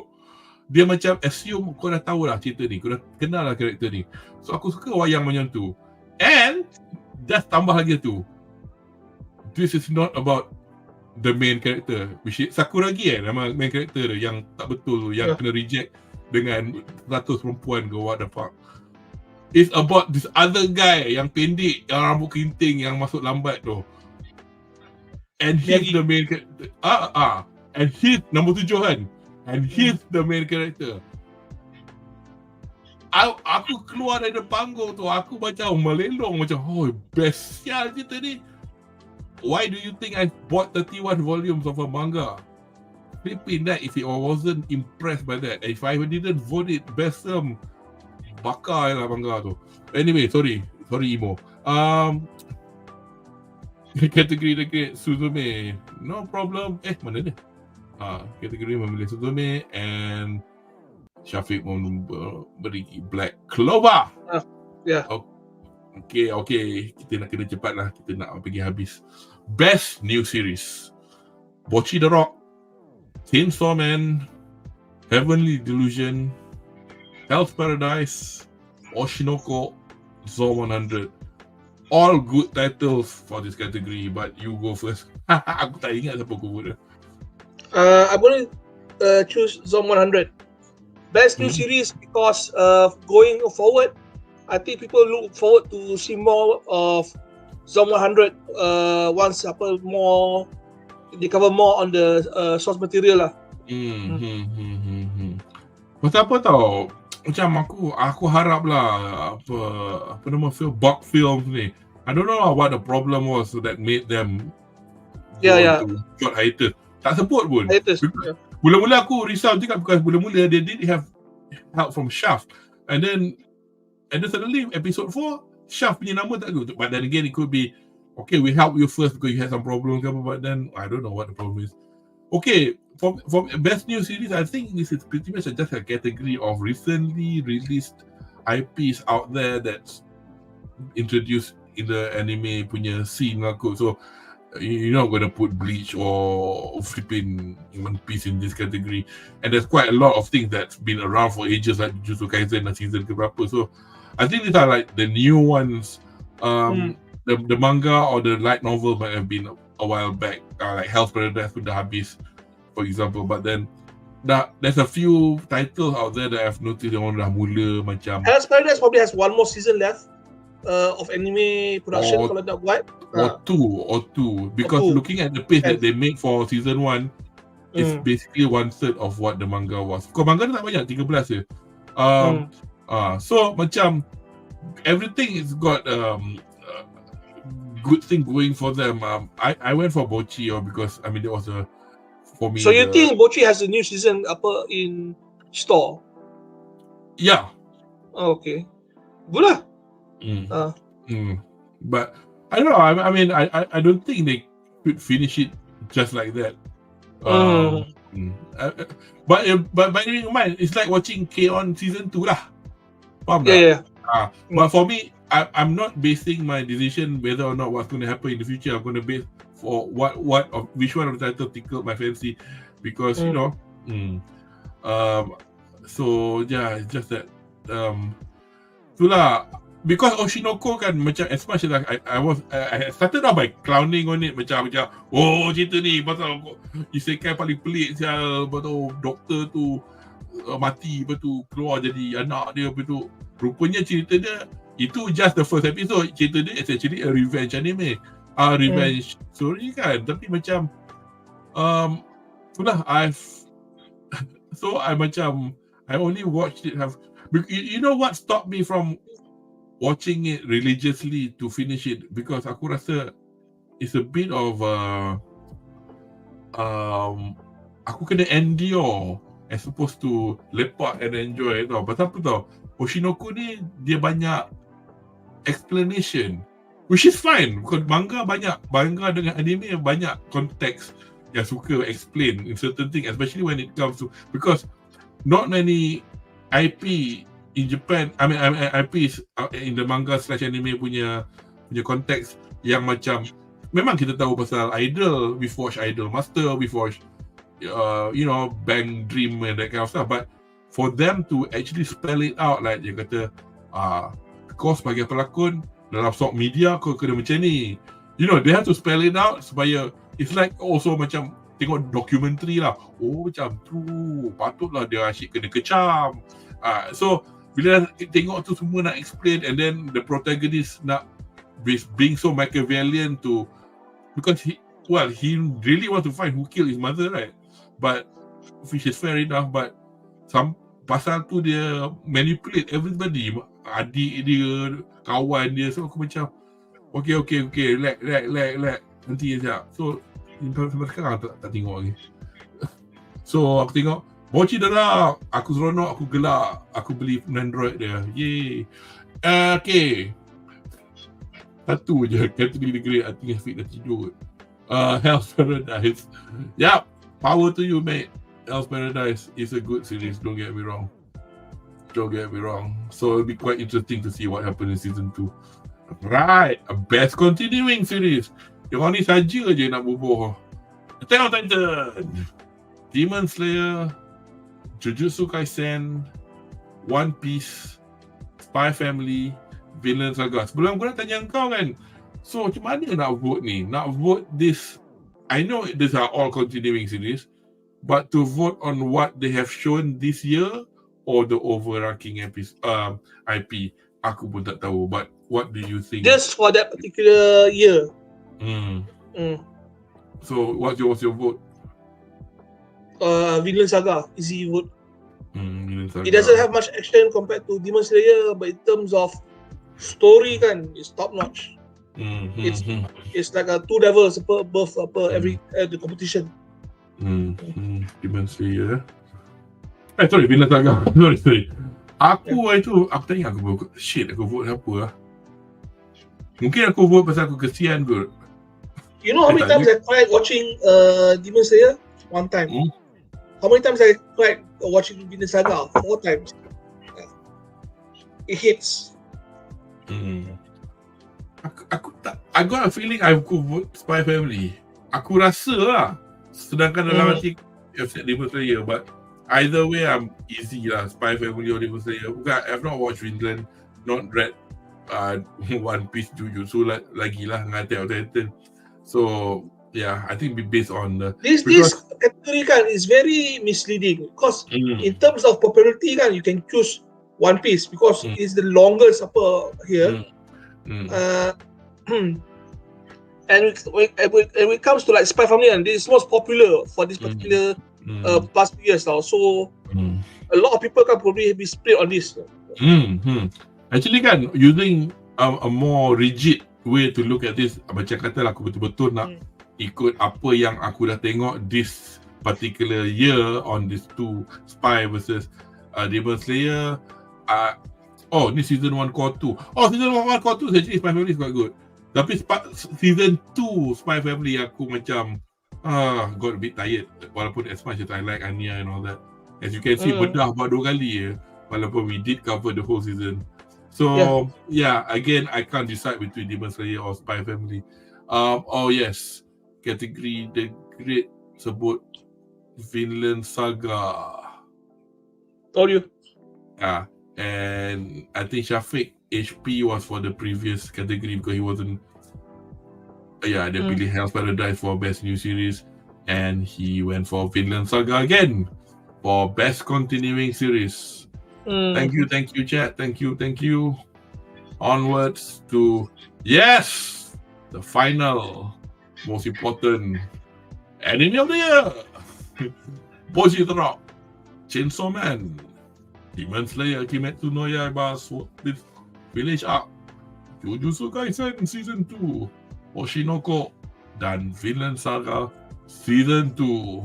Gosh, masa aku vote ni aku rasa aku vote macam anyway, what was your vote for this? Simple, Mat Kilau. Jangan. Alah, Vinland Saga. Easy vote. Vinland Saga Kilau. Like I say, I cried most watching this. Aku ada feeling aku voted for Chainsaw Man, but that's me lah, because I guess for the whole year, because macam Demon Slayer pasal aku dah tengok the previous arcs, and then macam walaupun tak kisahlah cantik macam mana pun, tapi jalan cerita dia macam and Jujutsu tak tengok, Oshinoko tak tengok habis, Vinland Saga tak tengok, Bochi the Rock best, tapi macam kalau aku macam fikir dari overarching amount of titles that I watched to make it anime of the year is a bit of a fast. It's like me voting K-On as best anime ever. No, I like K-On, but I love Bochi. Don't get me wrong, but I like K-On too much. But here's the thing: is it the best anime ever created? Yeah, exactly. My point exactly. Yes. So let's hope Mappa tak. Kalau katalah Mappa bungkus sekali pun, let's hope we have another decent studio picking it up or whatever lah. But itulah, because tell us the truth though. Okay, ini bukan pasal tadi tau. Ini pasal apa yang aku dah baca. The story has gone really left field. The story's gone really left field to the point that what the fuck are you guys doing, man? But dia macam for Chainsaw Man, as much as aku dah vote for, aku macam at least for the season 2, whenever or wherever, season 2 dia jadi tak ada, dia buat wayang about this girl called Seki, which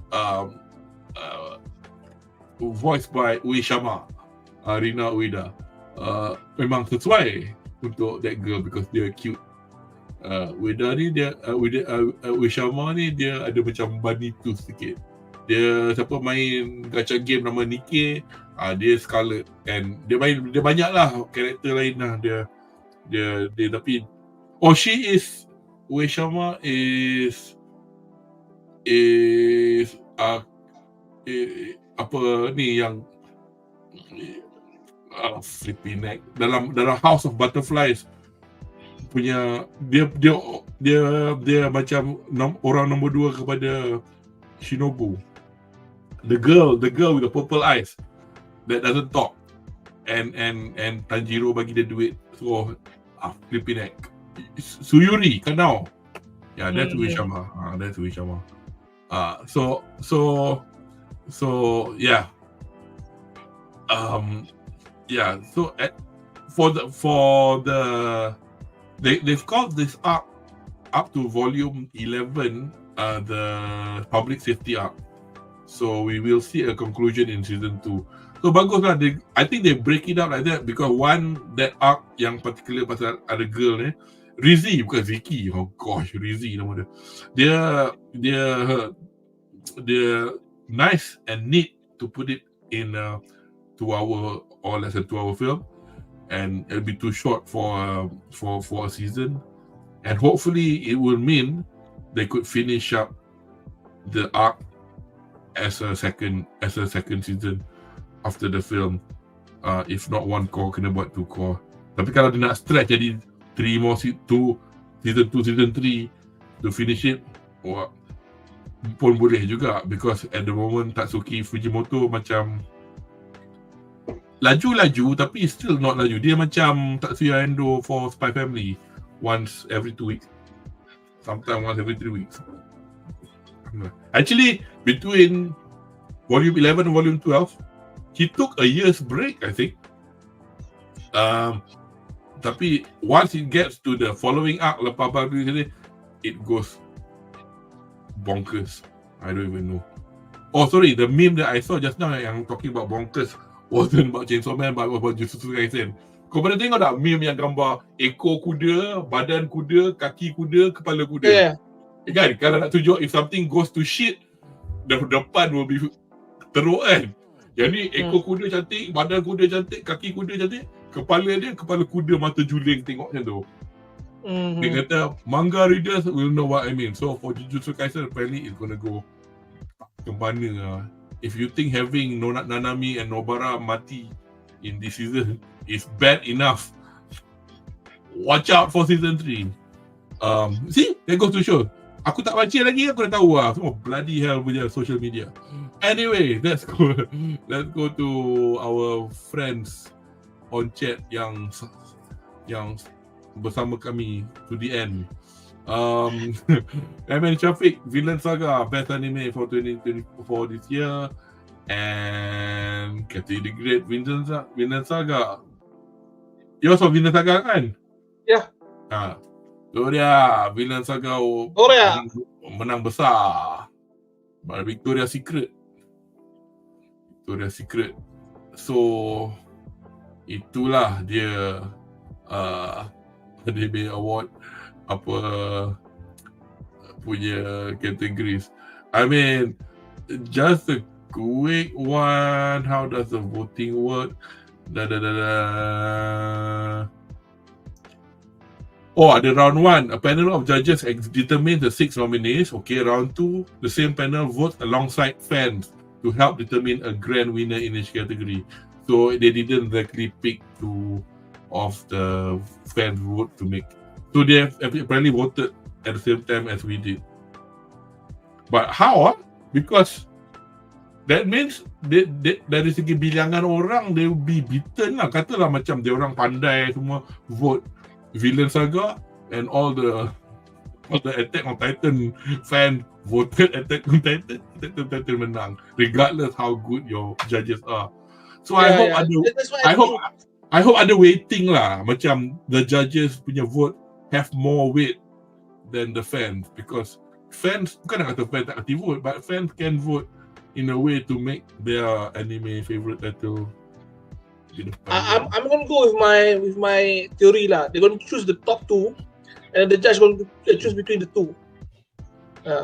Because they make just because Vinland Saga, Chainsaw Man kan got nominated kan, but they wanted the judges wanted to vote for Demon Slayer.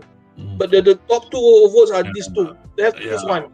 Yeah, but the thing is, they've already stated categorically how the voting is done though. This company called Telescope will tally all votes. I did look it up. This Telescope company, it sounds like a company that's But there you go. Crunchyroll Anime Awards. So I think they're March the 2nd. But it'll be a week before the Tokyo Anime Festival, Anime Award Festival will be held. So it'll be quite interesting to see how it fares against, but dari segi apa yang menang, because aku pun tak sure siapa yang vote untuk tapi itulah Crunchyroll Awards ni last year ni nampak gempak gila because they did it in Japan. It was post-COVID, but pre-COVID masa COVID was there wasn't any. It was done online. Before that, diorang buat dekat US. Tengok rasa macam hamba lah. Diorang macam tak ada budget. Kau macam aku nak buat gig, private gig dekat ni, batu orang tengok gila tak professional.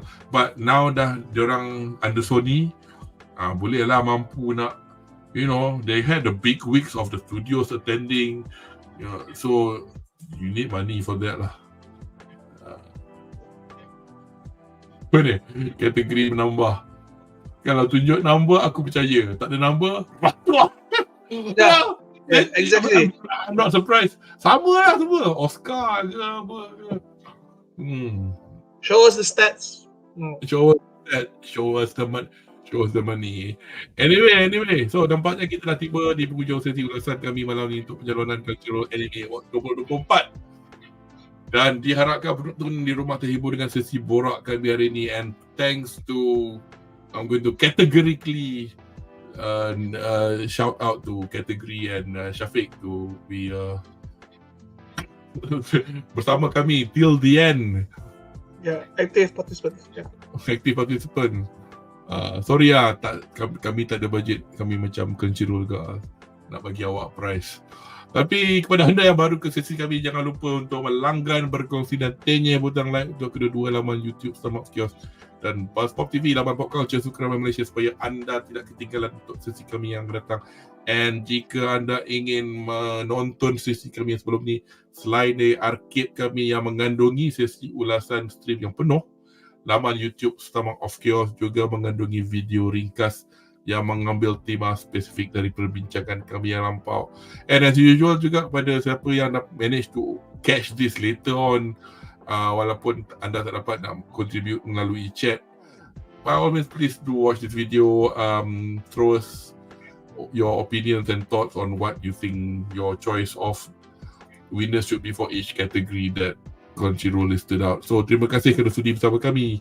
Pada rakan panelis saya Anri Alwi, Otsukari sama Desta, thanks for sticking for and give us your opinions, and saya Kudo Maharizu, Ijo Desh, Mata Tori, Elvin Hitozumas. See ya.